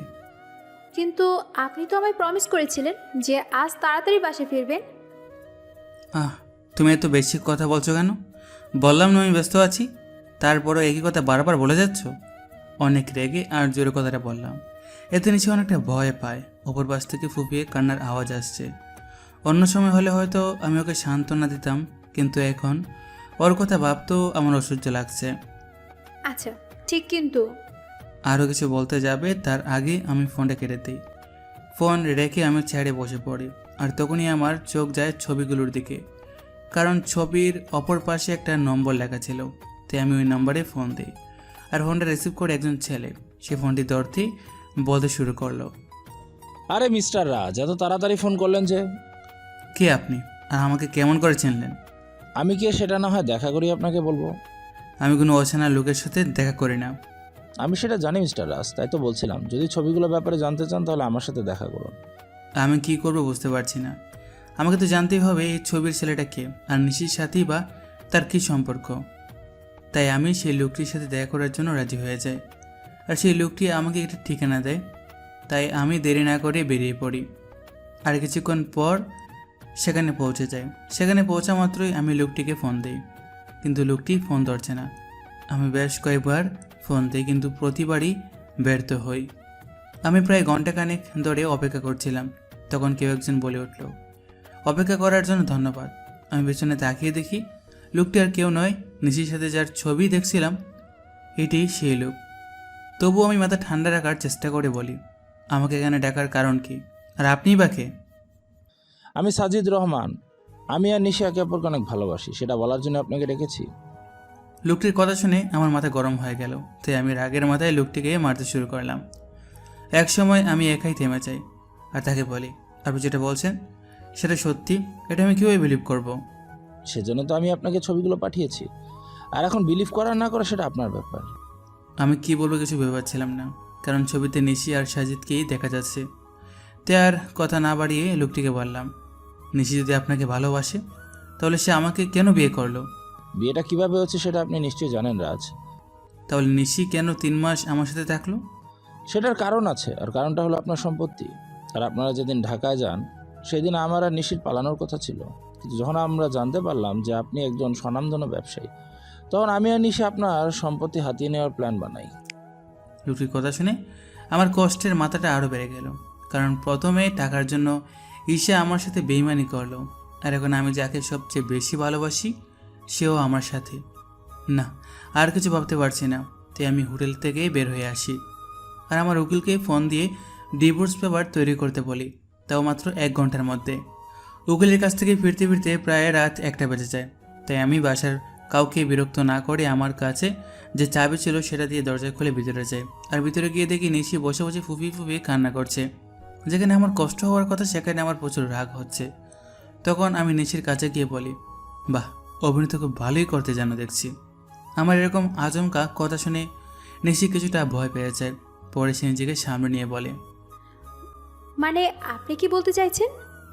আমি কি বলতে চাচ্ছি সেটা কি বুঝতে পারছো না, নাকি না বোঝার ভান করছো? কি বলছেন এসব? আমি তো কিছুই বুঝতে পারছি না। Enough is enough Nishi, and don't touch me. Please Raj, tell me what's happen with you, please tell me. আর কত অভিনয় করবে নিশি, আর কত? আমি অভিনয় করছি? হ্যাঁ, তুমি অভিনয় করছো, তার প্রমাণ এগুলো। ছবিগুলো ওর দিকে ছুড়ে দিয়ে নিশি ছবিগুলো দেখে আরও কান্না শুরু করে দিল, আর আমাকে এসে জড়িয়ে ধরলো। কিন্তু আমি এবার রাগ কন্ট্রোল করতে না পেরে নিশিকে সজোরে একটা চড় মারি। এই প্রথম আমি ওর গায়ে হাত তুললাম। তোকে না বললাম তুই আমাকে ছবি না, তাও কেন আমাকে ছোঁয়ার চেষ্টা করিস? আর এই নে, তুই যার জন্য এত অভিনয় করেছিস, আমার সমস্ত সম্পত্তি আমি তোর নামে লিখে দিয়েছি, আর আমাকেও মুক্তি দে। তারপর আমি ওর দিকে ডিভোর্স পেপার আর সম্পত্তির ব্যাপার এগিয়ে দিই। তখন নিশি বলে, বেশ, আপনি যখন আমার থেকে মুক্তি চান তবে তাই হোক। এই বলে নিশি ডিভোর্স পেপারে সাইন করে দেয়, আর বলে, শুনুন মিস্টার রাজ, আপনার সম্পত্তির আমার কোনো প্রয়োজন নেই, তাই এগুলো আপনার কাছেই রাখুন। কথাগুলো বলে নিশি কান্না করতে করতে বাড়ি থেকে বের হয়ে গেল। আমার অনেক ইচ্ছা হচ্ছিল ওকে আটকাবার, কিন্তু সেই অধিকার আর আমার নেই। এখন নিশিকে ছাড়ে আমাকে থাকতে হবে। 1 বছর পর নিশি আমার ছেড়ে গেছে প্রায় 1 বছর হলো। এই 1 বছরে এমন কোনো রাত নেই যে রাতে আমি নিশির জন্য চোখের জল ফেলে নাই। কিন্তু এই 1 বছরে আমি নিশির কোনো খোঁজ রাখি নাই। হয়তো রাগের বসে এই 1 বছরে আমি কারোর সাথে ভালো করে কথাও বলি নাই। সারাদিন অফিসের কাজে নিজেকে ব্যস্ত রেখেছি, আর রাতে নিশির সাথে কাটানো মুহূর্তগুলো ভেবে কষ্ট পেয়েছি। প্রতিদিনের মতো আজ সকালেই অফিসে যাচ্ছিলাম, তখন আম্মু এসে আমায় বলল, বাবা রাজ, আর কতদিন নিজেকে ভাবে কষ্ট দিবি বল? যার জন্য এত কষ্ট পাচ্ছিস সে কি এই 1 বছরও একবারও তোর খবর নিয়েছে? আম্মু এত ঘুরিয়ে পেঁচিয়ে কথা না বলে কি বলতে চাই সেটা বলে তো। বলছিলাম কি, তুই এবার একটা বিয়ে করে নে। আর কত নিজেকে কষ্টের মাঝে রাখবি বল? আমি তোমায় আগেও বলেছি আর এখনও বলছি, আমি কোনো বিয়ে করতে পারবো না। তোকে আমার দিব্যি, তুই আর বিয়ে তো অমত করবি না। কিন্তু আম্মু। আর কোনো কিন্তু নয়। আচ্ছা ঠিক আছে, তুমি যখন বলছো তখন তাই হোক, কিন্তু আমাকে এসবের মধ্যে টানবে না। আর বিয়েটা যাতে একদম সাধারণভাবে হয়। আসলে আমি আম্মুর মুখের দিকে তাকিয়ে বিয়েতে রাজি হলাম। এই 1 বছর আম্মুও অনেক কষ্ট পেয়েছে। আচ্ছা তুই যা বলবি তাই হবে। ওকে, আমি এখন আসি, তারপর আমি অফিসে চলে আসি, কারণ আজ অফিসে নতুন পিএ নেওয়া হবে। তারপর আমি অফিসে চলে আসি। Good morning sir. Good morning. তারপর আমি আমার কেবিনে চলে যাই আর ম্যানেজারকে ডাকি। May I come in sir? Yes, come in. Sir, আপনার পিএর জন্য 3 জনকে সিলেক্ট করা হয়েছে, যদি আপনি একবার দেখে নিতেন। অবশ্যই দিন, আমি দেখতেছি। আমি ফাইলগুলো চেক করছিলাম, এমন সময় আমার চোখ আটকে গেল একটা ফাইলে। তো এই ম্যানেজারকে বললাম, ম্যানেজার সাহেব এই মেয়েটিকে নিন, আর তার আগে কন্ট্রাক্ট পেপারে সাইন করিয়ে নেবেন। Okay, I take leave now. Sure, you can. সেদিনকার মতো অফিসের সমস্ত কাজ শেষ করে বাসে আসলাম। আর সেমাত্র আম্মু বলল, আমি একটা মেয়ে পছন্দ করেছি, যদি তুই একবার দেখে নিতিস। তার কোনো দরকার নেই, আর আমি বিয়েটা 1 মাস পরে করতে চাই। কিন্তু তুই। প্লিজ আম্মু, একটু বোঝার চেষ্টা করো। আচ্ছা ঠিক আছে। তারপর আমি আমার রুমে চলে আসলাম আর ফ্রেশ হয়ে ঘুমিয়ে পড়লাম। যদিও জানি ঘুম আসবে না, তবু ঘুমানোর ব্যর্থ চেষ্টা করলাম, কারণ এখন রাতে আর ঘুম আসে না। যদিও আসে, তাও নিশির সাথে কাটানো মুহূর্তগুলো মনে হয় ভেঙে যায়। কোনোভাবে রাতটা পার করলাম। পরদিন সকালে ঘুম থেকে উঠে ফ্রেশ হয়ে অফিসে চলে আসলাম। এসে দেখি আমার নিউ পিএ এখন অফিসে আসে নাই। তাই ম্যানেজারকে বলে আসলাম সে আসলে আমার সাথে দেখা করতে বলতে। তারপর আমি আমার কেবিনে চলে গেলাম। কিছুক্ষণ পরে কেউ আমার কেবিনে এসে দরজায় নক করলো, তাই আমি পেছনে ফিরে বসলাম। May I come in sir? Yes, come in. আসলে স্যার, আমি আসার সময় জ্যামে আটকে পড়ে গিয়েছিলাম, তাই আসতে লেট হয়েছিল। কিন্তু স্যার, আর কোনোদিন লেট হবে না। তাই বুঝি? এবার ওর দিকে ফিরে তাকালাম, আর সে আমাকে দেখে ভূত দেখার মতো চমকে উঠলো। মনে হয় সে আমাকে এখানে আশা করে নাই। আপনি এখানে? আমি অন্য করে থাকার কথা ছিল বুঝি মিস নিশি? আপনাদের তো বলাই হয়নি, আমার বিয়ে হলো নিশি। এটা তো আপনার অফিস না, তাহলে এখানে কেমন করে আসলেন? আপনার বোধহয় কোথাও ভুল হচ্ছে, কারণ এই অফিসের অনার আমি। হয়তো বা হতে পারে, তবে আমি এই অফিসে জয়েন করতে পারবো না। কথাগুলো বলে নিশি চলে যাচ্ছিল, তাই আমি ওকে থামিয়ে বলি, excuse me miss Nishi, without my permission আপনি যেটা পারবেন না। What the hell are you talking? আমি ঠিক কথাই বলছি। আর এটা দেখুন, 2 বছরের আগে আপনি এই কোম্পানি যেতে পারবেন না। আর যদিও ছাড়তে চান তাহলে আমার পারমিশন নিতে হবে, কিন্তু আমি এই মুহূর্তে আপনাকে পারমিশন দিচ্ছি না। সো আপনি এখন যেতে পারেন, প্রয়োজন পড়লে আমি আপনাকে ডেকে নেব। Okay sir. তারপর নিশি ওর কেবিনে চলে যায়। আমার আর ওর কেবিন প্রায় পাশাপাশি, তাই আমি ওকে দেখতে পারছিলাম। অন্যদিকে নিশি নিজের কেবিনে এসে ভাবে, কেন যে সেদিন সাইন করার আগে কন্ট্যাক্ট পেপারটা ভালোভাবে পড়ে দেখলাম না, আর উনি কেন আবার আমার সামনে আসলেন? ভালোই তো ছিলাম এই 1 বছর ওনাকে ছাড়া। এমন সময় নিশি ফোনে কল আসে, আর ফোনটা ধরা মাত্রই নিশি কিছুটা বিচলিত হয়ে যায়। ফোনের অবাজ থেকে কেউ কিছু হয়তো বলল। আমি বসে আমার কাজ করছিলাম, এমন সময় নিশি আমার কেবিনে আসে আর বলে, স্যার, একটা কথা বলা ছিল। নিশির মুখে স্যার ডাক শুনে বুকের মধ্যে কেমন মোচড় দিয়ে উঠল। বলেন। আসলে স্যার, আজকে আমায় একটু তাড়াতাড়ি ছুটি দিবেন প্লিজ। কেন, ছুটি কি করবেন? আসলে বাসায় একটু প্রয়োজনীয় কাজ আছে, তাই। কি প্রয়োজন কাজ শুনি? আসলে স্যার। নিশি কিছু লুকাতে চাইছিল আমার কারণে, সে বলে উঠল, স্যার, বাসায় আমার বাচ্চা অসুস্থ হয়ে গেছে, তাই আমার ছুটি প্রয়োজন। এখন ছুটি দেওয়া না দেওয়া সেটা আপনার ব্যাপার, কারণ আপনি এখানকার বস। আপনি চাইলে সবই করতে পারেন। একদমই কথাগুলো বলল সে। নিশির মুখে বাচ্চার কথা শুনে আমার চারপাশটা কেমন যেন অন্ধকার হয়ে আসছিল। নিঃশ্বাস নিতেও কষ্ট হচ্ছিল। তবু নিজেকে সামলে নিয়ে বললাম, ওকে আপনি যেতে পারেন, তবে কাল থেকে সময় মতো অফিসে আসবেন। যদিও কথাগুলো বলতে কষ্ট হচ্ছিল। তারপর নিশি চলে গেল, আর আমি চেয়ারের সাথে হেলান দিয়ে ভাবতে লাগলাম যে নিশি একসময় আমাকে ছাড়া কিছুই বুঝতো না, সে এখন নিজের বাচ্চা নিয়ে ব্যস্ত। তবে আমি কেন একে কষ্ট পাবো? নিশি যখন পেরেছি আমাকে ছেড়ে থাকতে। নিশি যদি আমাকে ছাড়া থাকতে পারে তবে আমি কেন পারবো না? এসব চাইপাশ ভাবতে ভাবতে বিষণ্ণ হয়ে যায়। তাই আমি আর বেশি না ভেবে অফিস থেকে বেরিয়ে পড়ি আর সোজা বাসায় চলে আসি। আমাকে এত তাড়াতাড়ি বাসায় ফিরতে থেকে আম্মু আমার কাছে আসে আর বলে, কিরে বাবা, আজ এত তাড়াতাড়ি বাসায় আসলি যে? শরীর ঠিক আছে তো? বেশ বিচলিত হয়, কারণ নিশি যাওয়ার পর থেকে আমি অনেক রাত করে বাসায় ফিরি। আম্মু, আমার কিছু হয়নি। অবশ্যই মন বসছিল না, তাই তাড়াতাড়ি চলে আসলাম। ওহ আচ্ছা, তুই ফ্রেশ হয়ে আয়, আমি তোর খাওয়া রেডি করছি। আম্মু, আমার তোমাকে কিছু বলার ছিল। বলবি তো? আগে ফ্রেশ হয়ে আয়, তারপর। তাই আমি আর কোনো কথা না বাড়িয়ে ফ্রেশ হতে নিজের রুমে চলে যাই। তারপর ফ্রেশ হয়ে নিচে এসে দেখি আম্মু খাওয়ার নিয়ে আমার জন্য অপেক্ষা করছে। তাই আমি গিয়ে বসে পড়ি আর আম্মুকে বলি, আম্মু তুমি পরশুদিন বিয়ের কথা বলেছিলে না? আমি রাজি, তো বিয়েটা 1 সপ্তাহের মধ্যে হওয়া চাই। এটা তো খুশির খবর, তবে 1 সপ্তাহের মধ্যে বিয়েটা কিভাবে দিব বল? আমি এত কিছু শুনতে চাই না, আমি যেটা বলেছি সেটাই হবে। আচ্ছা, তুই যখন চাচ্ছিস তখন তাই হবে। তারপর আমি খাওয়া দাওয়া করে নিজের রুমে চলে আসি। আর আজ কেন জানি কষ্ট একটু বেশি হচ্ছে, হয়তো এই কষ্টটা নিশির জন্যই হচ্ছে। কিন্তু এখন আর কিছু করার নেই, কারণ নিশি তার পরিবার নিয়ে ব্যস্ত আছে। না, আর কষ্ট পেলে চলবে না। তারপর কখন যে ঘুমিয়ে পড়েছি বুঝতেই পারি নাই। পরদিন সকালে রেডি হয়ে খাবার টেবিলে বসেছিলাম, এমন সময় আম্মু এসে বলল, আমি মেয়ের বাবার সাথে কথা বলছি, তারা বলল যে তাদের কোনো সমস্যা নেই, তবে তুই যদি একবার মেয়ের সাথে দেখা করে নিতিস তাহলে। দেখো আম্মু, আমি তোমায় আগে বলেছি যে বিয়েটা আমি শুধু তোমার কথাই করছি, তাই আমাকে আর এর মধ্যে জড়িও না। আচ্ছা ঠিক আছে, তাহলে আজ থেকে বিয়ের অ্যারেঞ্জমেন্ট শুরু করতে হবে, কারণ হাতে তো আর বেশি সময় নেই। তোমরা যা বুঝছো তাই করো, আমি এখন অফিসে গেলাম। তারপর আমি অফিসে চলে আসি। অফিসে আসা মাত্র সবাই আমাকে কংগ্রেস জানাতে থাকে, মনে হয় আম্মুই বিয়ের ব্যাপারে সবাইকে জানিয়েছে। তাই আমি আর কিছু না ভেবে নিজের কেবিনে চলে আসি। আর এদিকে অফিসের সবাই মিষ্টি খাচ্ছে আমার বিয়ে উপলক্ষে। এমন সময় নিশি অফিসে আসে আর আমার স্টাফ নিশিকে মিষ্টি খাওয়ায় দেয়। তাই নিশি বলে, আরে আগে বলবি তো, এটা কিসের মিষ্টি? আমাদের স্যারের বিয়ে ঠিক হয়েছে তাই, আর বিয়েটা সামনের সপ্তাহেই হবে। আমার বিয়ের কথা শুনে নিশির পুরো পৃথিবীটাই যেন উল্টে যায়। তার ইচ্ছা করছিল কান্না করতে, কিন্তু সবার সামনে সে কান্না করতে পারছিল না। তাই সে বলল, ও, এই তো খুশির খবর। একই নিশি, তুমি কান্না করছো নাকি? তোমার চোখে পানি কেন? কই, কান্না করব কেন?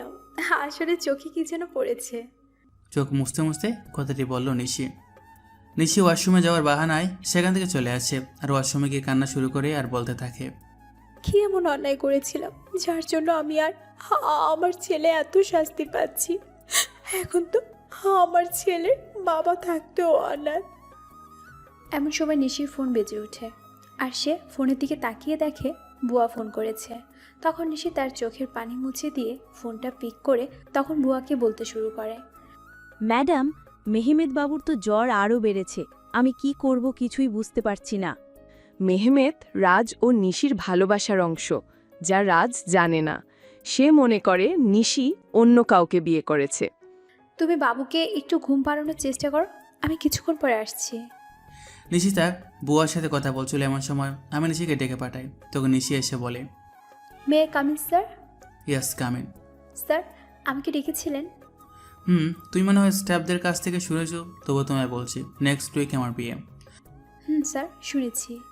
কথাটি বলার সময় নিশি গলাটা ধরে আসছিল আর ওর চোখের কোনায় পানিও জমতে শুরু করছিল, যা আমার চোখে এড়ায় নাই। আমি চাচ্ছি আমার বিয়ের সকল অ্যারেঞ্জমেন্ট তুমি, যদি তোমার আপত্তি না দেখে। না স্যার, আমার কোনো আপত্তি নেই, আর আমি তো আপনার বিয়ে, এগুলো করা আমার কর্তব্য। তাহলে কাজে লেগে পড়ুন। আমাকে যত কষ্ট দিয়েছো তার চেয়ে বেশি কষ্ট আমি তোমাকে দেবো নিশি। হঠাৎ আমার ফোনটি বেজে ওঠে, দেখি আম্মু ফোনটা করেছে। তারপর আমি ফোন রিসিভ করি আর আম্মুর সাথে কথা বলা শেষ করে নিশিকে বলি, মিস নিশি, আমার সাথে চলুন। কোথায় স্যার? এত প্রশ্ন না করে চলুন তো। তারপর আমি আর নিশি অফিস থেকে বেরিয়ে আমার গাড়িতে গিয়ে বসি। আর তখন দেখি নিশি পেছনের সিটে গিয়ে বসেছে। তাই আমি তাকে বলি, আমাকে দেখে কি আপনার ড্রাইভার মনে হয় নাকি? তা কেন মনে হবে? তাহলে তুমি পিছনে কেন বসছো? তারপর নিশি সামনের সিটে এসে বসলো আর আমি গাড়ি ড্রাইভ করা শুরু করলাম। কিছুক্ষণ পরে গাড়ি একটা রেস্টুরেন্টের পাশে দাঁড় করালাম আর নিশিকে বললাম, চলো ভিতরে। আমরা এখন কোথায় আসলাম? আমি ওর প্রশ্ন জবাব না দিয়ে ভিতরে ঢুকে গেলাম আর পিছনে ফিরে দেখি নিশিও আসছে। আমি রেস্টুরেন্টে ঢোকার পরে একটা মেয়ে এসে আমাকে জড়িয়ে ধরে আর আমিও নিশিকে দেখিয়ে মেয়েটিকে জড়িয়ে ধরি। আর নিশির দিকে তাকিয়ে দেখি ও এক্ষুনি কান্না করে দিবে এমন অবস্থা। তারপর আমি বলি, নিশি ও হলো মায়া, আমার বাগদত্তা, আর মায়া ও হলো নিশি, আমার পিয়ে। আমার মুখে নিশি হয়তো পিয়ে শব্দটা আশা করেনি। আর মায়ের পরিচয় পাওয়ার পর নিশি এবার আর নিজের চোখের জল আটকে রাখতে পারে নাই, যার কারণে ওর চোখ থেকে অবাধ ধারায় জল পড়তে থাকে। আর আপনারাই হয়তো ভাবছেন মায়া এখানে কেমন করে আসলো আর আমি বা ওকে কেমন করে চিনলাম। তাহলে শুনুন, আমি যখন অফিসে ছিলাম তখন আম্মু ফোন দেয় আর বলে মায়ের সাথে দেখা করার কথা। যদিও আমি প্রথম দিকে আম্মুকে নিষেধ করে দিই যে আমি মায়ের সাথে দেখা করবো না, কিন্তু পরে আমার নিশির কথা মনে হয়, তার সাথে মনে হয় ওর দুঃখ দেওয়ার কথা, তাই আমি মায়ের সাথে দেখা করতে রাজি হই আর আমার সাথে নিশিকেও নিয়ে আসি। তো গল্পে ফেরা যাক। মায়ের পরিচয় দেওয়ার পর আমি নিশির দিকে তাকাই, তখন দেখি নিশির চোখ দিয়ে জল গড়িয়ে পড়ছে। কেন জানি নিশির চোখের জল আমার সহ্য হচ্ছিল না, তাই আমি ওকে বলি, Nishi are you okay? Yes sir, I am. তাহলে তোমার চোখে জল কেন? কই না তো, আসলে স্যার প্রচুর গরম পড়ছে তো তাই আমার মনে হচ্ছে। স্যার আপনারা বসুন, আমি ওয়াশরুম থেকে ফ্রেশ হয়ে আসছি। তারপর নিশি ওয়াশরুমে চলে যায়। ওয়াশরুমে গিয়ে নিশি জোরে কান্না করতে থাকে, কিন্তু তার এই কান্না দেখার কোনো মানুষ সেখানে উপস্থিত ছিল না, তাই হয়তো সে কান্না করতে পারছিল। নিশি কান্না জড়িত কণ্ঠে বলছিল, হে আল্লাহ, আমার সাথে কেন এরকম হয়? ভালোই তো ছিলাম আমি ওকে ছাড়া, তবুও কেন ওকে আমার জীবনে ফিরিয়ে আনলে? যখন আনলে তখন কেন সে অন্য কারো হয়ে যাচ্ছে? আমি আর আমার বাচ্চা তো ভালোই ছিলাম ওকে ছাড়া, তবুও কেন হচ্ছে এমনটা? আমার বাচ্চা কি কোনো দিন তার বাবার পরিচয় আর আদর পাবে না আল্লাহ? কিন্তু নিশি কোনোভাবেই নিজের কান্না থামাতে পারছে না। কিন্তু সে তার বাচ্চার কথা ভেবে নিজেকে শক্ত করে আর বোঝায় তার বাবুর জন্য হলেও নিজেকে শক্ত রাখতে হবে। প্রায় আধা ঘন্টা পরে নিশি ওয়াশরুম থেকে বের হয়, আর রাজ তার চেহারা দেখে রীতিমতো ভয় পেয়ে যায়, কারণ তার চোখগুলো লাল হয়ে আছে, তার সাথে ফুলেও আছে। আর তার মানে নিশি এতক্ষণ কান্না করছিল, কিন্তু নিশির কান্না করা তো কোনো কারণ এখানে নেই। তবুও সে কেন কান্না করছিল আমি কিছু বুঝতে পারছিলাম না। তখন নিশি আমাদের কাছে আসলো আর চেয়ারে বসে পড়লো, আর আমি রেস্টুরেন্টের একজন স্টাফকে ডেকে খাবার অর্ডার করলাম। কিছুক্ষণ পর খাবার আসলো। আমি নিশিকে দেখানোর জন্য মায়াকে নিজের সাথে খাইয়ে দিচ্ছিলাম, আর এটা থেকে নিশি আর ঠিক থাকতে পারলো না, তার চোখগুলো আবারও জলে ভরে গেছিল, তাই সেগুলো আড়াল করার জন্য বলল, স্যার আমার এখন যেতে হবে, এমনি তো আমার অফিস টাইম শেষ হয়ে গেছে। কথা বলতে ওর কষ্ট হচ্ছিল, যে ওর কথা শুনে বোঝা যাচ্ছিল। তুমি তো কিছুই খেলে না, খাওয়া শেষ করে তারপর যাও। না স্যার, এখন আর থামতে চাইছি না। ওকে, তাহলে যাও। আর কাল থেকে আমার বিয়ের অ্যারেঞ্জমেন্টের সকল কাজ শুরু করে দিও। যদি কারো সাহায্যের প্রয়োজন হয় তাহলে আমাকে বইলো। ঠিক আছে স্যার, আমি এখন আসি। তারপর নিশ্চয়ই চলে যায়, আর আমিও মায়া কিছু গল্প করতে থাকি। যদিও মায়ের সাথে কথা বলার কোনো ইচ্ছে আমার নেই, তাও আম্মুর কথা ভেবে বলছিলাম। অন্যদিকে নিশি বাড়িতে গিয়ে নিজের ছেলেকে জড়িয়ে ধরে কান্না করা শুরু করে দেয় আর বলতে থাকে, তোর বাবা খুব পচা, আমাকে একটুও বিশ্বাস করে না, এমনকি তোকে ভালোবাসে না, তাই তো আজ অন্য একটা মেয়েকে নিজের হাতে খাইয়ে দিচ্ছিল। কিন্তু একদিন আমাকে বলেছিল আমাকে ছাড়া আর অন্য মেয়েকে সে টাচ করবে না। এসব কথা বলছিল আর কান্না করছিল। একসময় কান্না করতে করতে নিশি ঘুমিয়ে পড়ে। আমি আর মায়া কিছুক্ষণ গল্প করার পরে রেস্টুরেন্ট থেকে বের হয়ে আসি, আর মায়া তার গাড়িতে করে বাসা চলে যায়। আমি যখনই নিজের গাড়িতে উঠতে যাব তখনই কেউ আমার নাম ধরে ডাকে। পিছনে ফিরে দেখি নিশির বেস্ট ফ্রেন্ড মিম। তাই আমি তাকে বলি, কেমন আছো মিম, আর দেশে কবে ফিরলে? আসলে মিম দেশের বাইরে থাকতো। ভালো আছি ভাইয়া, আর কিছুদিন হলো দেখে ফিরেছি। নিশি কেমন আছে? আর ওকে আমি ফোন দিই কিন্তু ওর ফোন বন্ধ দেখায় কেন? নিশি কেমন আছে সেটা নিশি হয়তো ভালো জানে। আপনার কথার মানে বুঝলাম না। আর নিশি তো আপনার স্ত্রী, তাহলে কেমন সেটা আপনি জানবেন না কেন? নিশি আমার স্ত্রী ছিল, কিন্তু এখন নেই। কি বলছেন এইগুলো? আমি তো কিছুই বুঝতে পারছি না। এখানে না বোঝার তো কিছু নেই, মানে আমি আর নিশি আলাদা হয়ে গেছি। কিন্তু কেন আপনারা দুজন দুজনকে এত ভালোবাসতেন? শুনতে চাও কেন? তাহলে শোনো। তারপর আমি 1 বছর আগের সকল ঘটনা মিমকে বলি, আর ওই ছবিগুলো মিমকে দেখাই। আর মিম এগুলো দেখে আমায় যে কথাগুলো বলে সেগুলো শুনে আমার পুরো শরীরটা কাঁপতে থাকে। আমি কিভাবে এমনটা করতে পারলাম এগুলো ভেবেই কান্না চলে আসছে আমার। আর মিম আমার যে কথাগুলো বলে তা হলো, আপনি কি জানেন ছেলেটাকে? ছেলেটার নাম সাজিদ, এবং নিশি আর সাজিদ একে অপরকে ভালোবাসে। না, আপনি যেটা জানেন সেটা সত্যি নয়। সত্যিটা আমি আপনাকে বলছি। তারপর মিম আমাকে সাজিদের ব্যাপারে সবগুলো কথা বলল, যা শোনার পর নিজেকে বড় অপরাধী মনে হচ্ছিল। মিম বলল যে আমি আর নিশি একই ভার্সিটিতে পড়তাম আর একই ডিপার্টমেন্টেও, যার কারণে আমার আর ওর মধ্যে খুব ভালো একটা বন্ধুত্ব হয়ে যায়। আমরা দুজন সবসময় একসাথেই থাকতাম। একদিন আমি আর নিশি ভার্সিটি ক্যাম্পাসে বসেছিলাম, তখন একটা ছেলে এসে নিশিকে প্রপোজ করে, কিন্তু নিশি তাকে না বলে দেয়। আমি এর কারণ জানতে চাইলে নিশি জবাবে বলে যে তার ভালোবাসা শুধু তার বরের জন্য, তাই আমি নিশিকে আর কিছু আক্স করি না। এটুকু বলে মিম থামলো। তারপর কি হলো? ওই ছেলেটার নাম ছিল সাজিদ, কিন্তু নিশির মানা করার পরেও সে নিশুর পিছু ছাড়ে না, তাকে প্রতিদিন বিরক্ত করতো, কিন্তু নিশি কিছুই বলতো না। আর একদিন সাজিদ হঠাৎ নিশির হাত চেপে ধরে এবং সেদিন নিশি আর সহ্য করতে না পেরে পুরো কলেজের সামনে সাজিদকে চড় মারে। তো সাজিদ সেদিন যাওয়ার আগে বলেছিল যে সে নিশিকে সুখে থাকতে দিবে না, আর আজ দেখুন তার কথাই সত্যি হলো। কান্না করতে করতে কথাগুলো বললাম মিম। আমি এখন কি করব কিছু বুঝতেছি না, কারণ আমার যে করার মতো কিছু নেই। আমি যে নিশির সাথে বড় অন্যায় করেছি। মিম কান্না থামিয়ে আমাকে বলল, আপনি কি জানেন আপনি যখন নিশিকে তাড়িয়ে দেন তখন তার পেটে আপনার সন্তান ছিল? মানে কি বলছো তুমি? হ্যাঁ, আমি ঠিকই বলছি। আপনি যখন তাকে অপমান করে তাড়িয়ে দেন তখন সে আপনার সন্তানের মা হতে যাচ্ছিল, আর এটা নিয়ে সে কতটা খুশি ছিল সেটা আপনাকে বলে বোঝানো যাবে না। সে আপনাকে বলার আগেই আমায় ফোন দিয়েছিল আর বলেছিল যখন সে আপনাকে এই কথাটি বলবে তখন আপনার রিয়াকশন কেমন হবে, এটা ভেবেই তার অনেক খুশি ছিল। কিন্তু সেই আপনি কি করলেন? মিম আর কিছু বলতে পারলো না, তার আগেই কান্না ভেঙে পড়লো। মানে নিশির সন্তানের বাবা আমি, আর আমি তাকে কিনা কি ভেবেছিলাম। আমিও প্রচুর কান্না করছিলাম। তখন মিম আমাকে বলল, এখন কান্না করে কি হবে? যা আবার সেটা হয়ে গিয়েছে, এখন আর এগুলো ভেবেই কি করবেন? না এখনো কিছু হয় নাই। তারপর আমি মিমকে নিশির কথা বললাম। সত্যি বলছেন নিশি এখন এই শহরেই থাকে? কিন্তু তোমাকে আমার জন্য একটা কাজ করতে হবে যাতে আমি আবার নিশিকে ফিরে পাই। কি করতে হবে আমায় বলুন। তারপর আমি মিমকে আমার প্ল্যান বলি, আর সেও রাজি হয়ে যায়। তাই আমিও নিজের বাসায় চলে আসি। বাসায় আসার পর আম্মু আমাকে বলে, বাবা, মেয়েটা কি তোর পছন্দ হয়েছে? আম্মু আমি এই বিয়েটা করতে পারবো না। তুই কিন্তু আমায় কথা দিয়েছিস। আমি কেমন করে এই বিয়ে করবো বলো? কেন করবি না শুনি? তারপর আমি নিশির কথা আর আমার বাচ্চার কথা আম্মুকে বলি। তখন আম্মু কান্না শুরু করে দেয় আর বলে, আমার বৌমা আর নাতিকে কবে আনবি বাবা? খুব জলদি আনবো, তার আগে তোমার একটা কাজ করতে হবে। তারপর আমি আম্মুকে সব কিছু বুঝিয়ে উপরে চলে আসি। আমি রুমে এসে ভাবতে লাগি কীভাবে কি করব।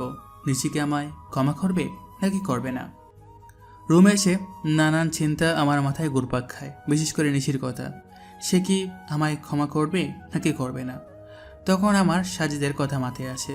কেন সাজিদ এমনটা করলো সেটা তো আমার জানা দরকার। তাই আমি আমার ফ্রেন্ডদের ফোন দিই আর বলি এক্ষুনি আমার সাথে দেখা করতে, আর আমিও বেরিয়ে পড়ি। কিরে, এত জলদি দেখা করতে বললি কেন? সমস্যা হয়েছে নাকি? বলছি। তার আগে রবি আর মিজানকে আসতে দে। কিছুক্ষণ পরে রবি আর মিজান চলে আসে, আর আমি ওদেরকে মিমের বলা সকল কথা ওদের খুলে বলি। সব শোনার পরে ওরা বলে, ভাবিকে রাজি করাতে পারবি বলে মনে হয় না। হয়তোবা, কিন্তু হাল ছাড়লে তো চলবে না। আর শোনো, তোদের একটা কাজ করতে হবে। কি কাজ বল? সাজিদকে যেভাবেই হোক তোদের খুঁজে বের করতে হবে, আর এই নিয়ে সাজিদের ছবি। তারপর আমি ওদেরকে সাজিদের ছবিটা দেই। ওকে, তোর কাজ হয়ে যাবে। ভাবিকে কিভাবে ম্যানেজ করবি? ঠিক বলেছিস, কিছু তো একটা করতেই হবে। আচ্ছা তোরা এখন থাক, আমি এক জায়গায় থেকে আসি। ওদের থেকে বিদায় নিয়ে আমি সোজা অফিসে চলে আসি। অবশ্য অফিসে আসার মূল উদ্দেশ্য হলো নিশির বাড়ির ঠিকানাটা নেওয়া, কারণ আমি ওর বাসার ঠিকানা জানি না। অফিসে আসার পরে আমি ম্যানেজারকে ফোন দিই আর অফিসে আসতে বলি। কিছুক্ষণ পরে ম্যানেজার অফিসে আসে আর বলে, স্যার কোনো দরকারি কাজ আছে নাকি? না তেমন কিছু দরকারি কাজ না, আমি শুধু নিশির বাসার ঠিকানা নেওয়ার জন্যই অফিসে এসেছি। ওকে স্যার, একটু ওয়েট করেন, আমি নিয়ে আসছি। তারপর ম্যানেজার আমাকে নিশির ঠিকানা দেয় আর আমি সেটা নিয়ে বেরিয়ে পড়ি। প্রায় আধা ঘন্টা ড্রাইভ করার পরে আমি নিশির বাসায় পৌঁছাই।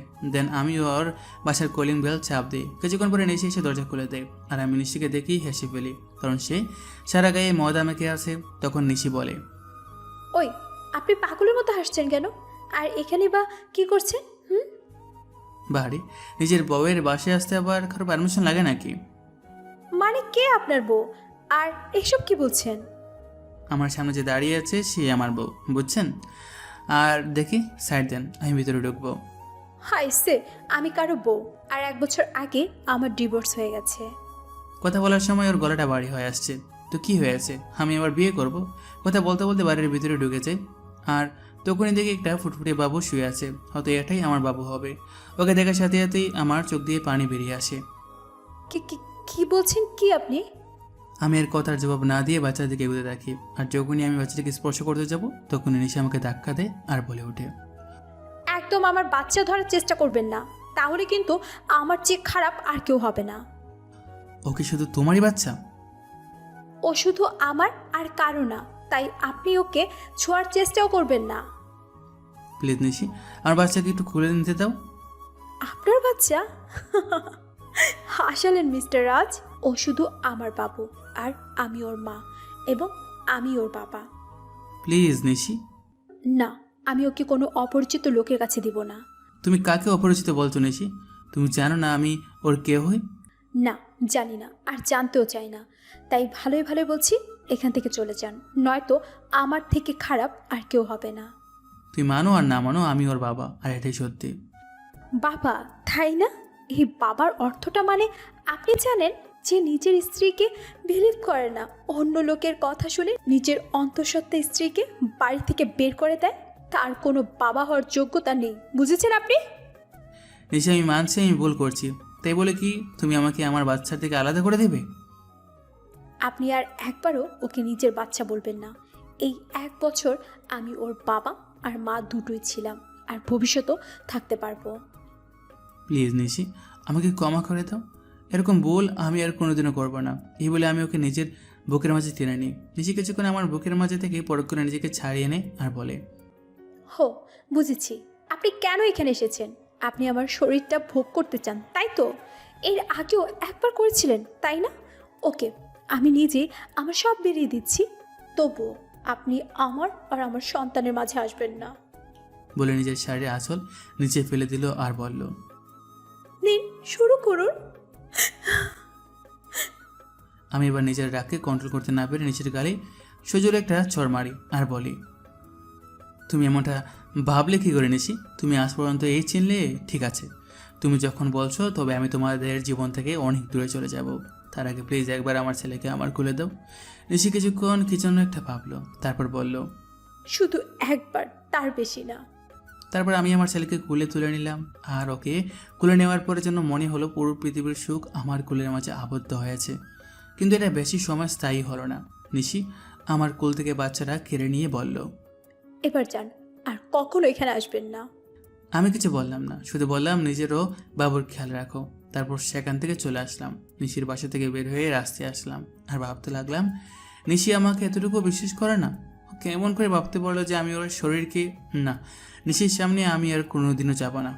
নিশিও তো এটাই চায়, তবে তাই হোক। এমন সময় রবির ফোন আসে আরও বলে, কি রে রাজ, কোথায় আছিস? তোকে সেই কখন থেকে ফোন দিয়ে যাচ্ছি।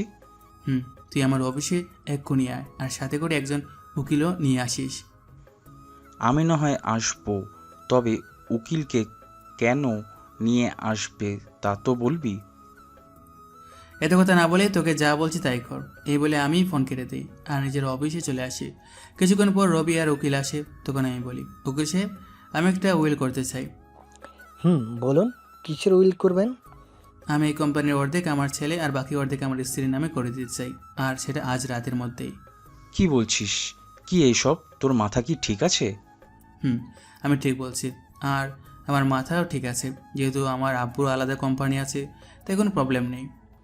ওকে, আপনি যখন বলছেন তাই হোক। তারপর উকিল সাহেব সকল ফর্মালিটি পূরণ করে দেয়, আর আমি ম্যানেজারকে ফোন করে বলে দিই যে নিশি এখন থেকে এই কোম্পানির মালিক। তারপর আমি রবিকে বলি, রবি, আমার জন্য যত তাড়াতাড়ি পারিস একটা লন্ডনের ফ্লাইটের টিকিট বুক করে দে, আর সেটা আজ রাতের মধ্যে হলে ভালো হয়। মানে তুই লন্ডনের টিকিট কি করবি? আমি এদেশে আর থাকবো না, তাই লন্ডনে যাব। কিন্তু? কোনো কিন্তু নয়। আর হ্যাঁ, কেউ যেন জানতে না পারে আমি কোথায় যাচ্ছি। তুই কাউকে বলবি না, এটা আমার কসম। ঠিক আছে। তারপর রবি একটা টিকিটের ব্যবস্থা করে আর আমাকে এয়ারপোর্টে দিয়ে যায় আর বলে, ওখানে পৌঁছে আমাকে ফোন দিবি, আর আমার সাথে যোগাযোগ বন্ধ করবি না কিন্তু। করবো। এবার আমি ওকে জড়িয়ে ধরে কান্না করতে থাকি। কিছুক্ষণ পরে আমার ফ্লাইট সেম প্লেনে গিয়ে বসি, আর প্লেনও টেক অফ করে। যেহেতু আমি লন্ডন থেকে লেখাপড়া শেষ করেছি, তাই এখানে আমার অনেক ফ্রেন্ড আছে, তাই আমি সেখানে পৌঁছে আমার এক ফ্রেন্ডকে কল দিই, আর সে আমাকে এয়ারপোর্ট থেকে পিক করে নেয়। আমার ফ্রেন্ডের লন্ডনে একটা কোম্পানি আছে, তাই সে আমাকে সেখানে কাজ দেয়। আমি লন্ডনে এসে 2 দিন হলো, এর মধ্যে শুধু রবির সাথেই কথা হয়েছে।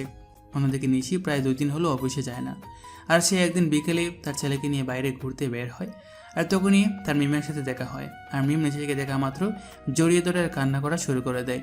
এভাবে কিছুক্ষণ দুজনে কান্না করতে থাকে। তারপর মিম নিশির কুলে বাবুকে দেখে বলে, এটাই বুঝি আমার পুচকু? রে, দেখতে তো একবারে ওর বাবার মতো হয়েছে। প্লিজ মিম, ওর নামটা আর বলবি না। কেন রে? তুই কিছুই জানিস না ও আমার সাথে কি করেছে।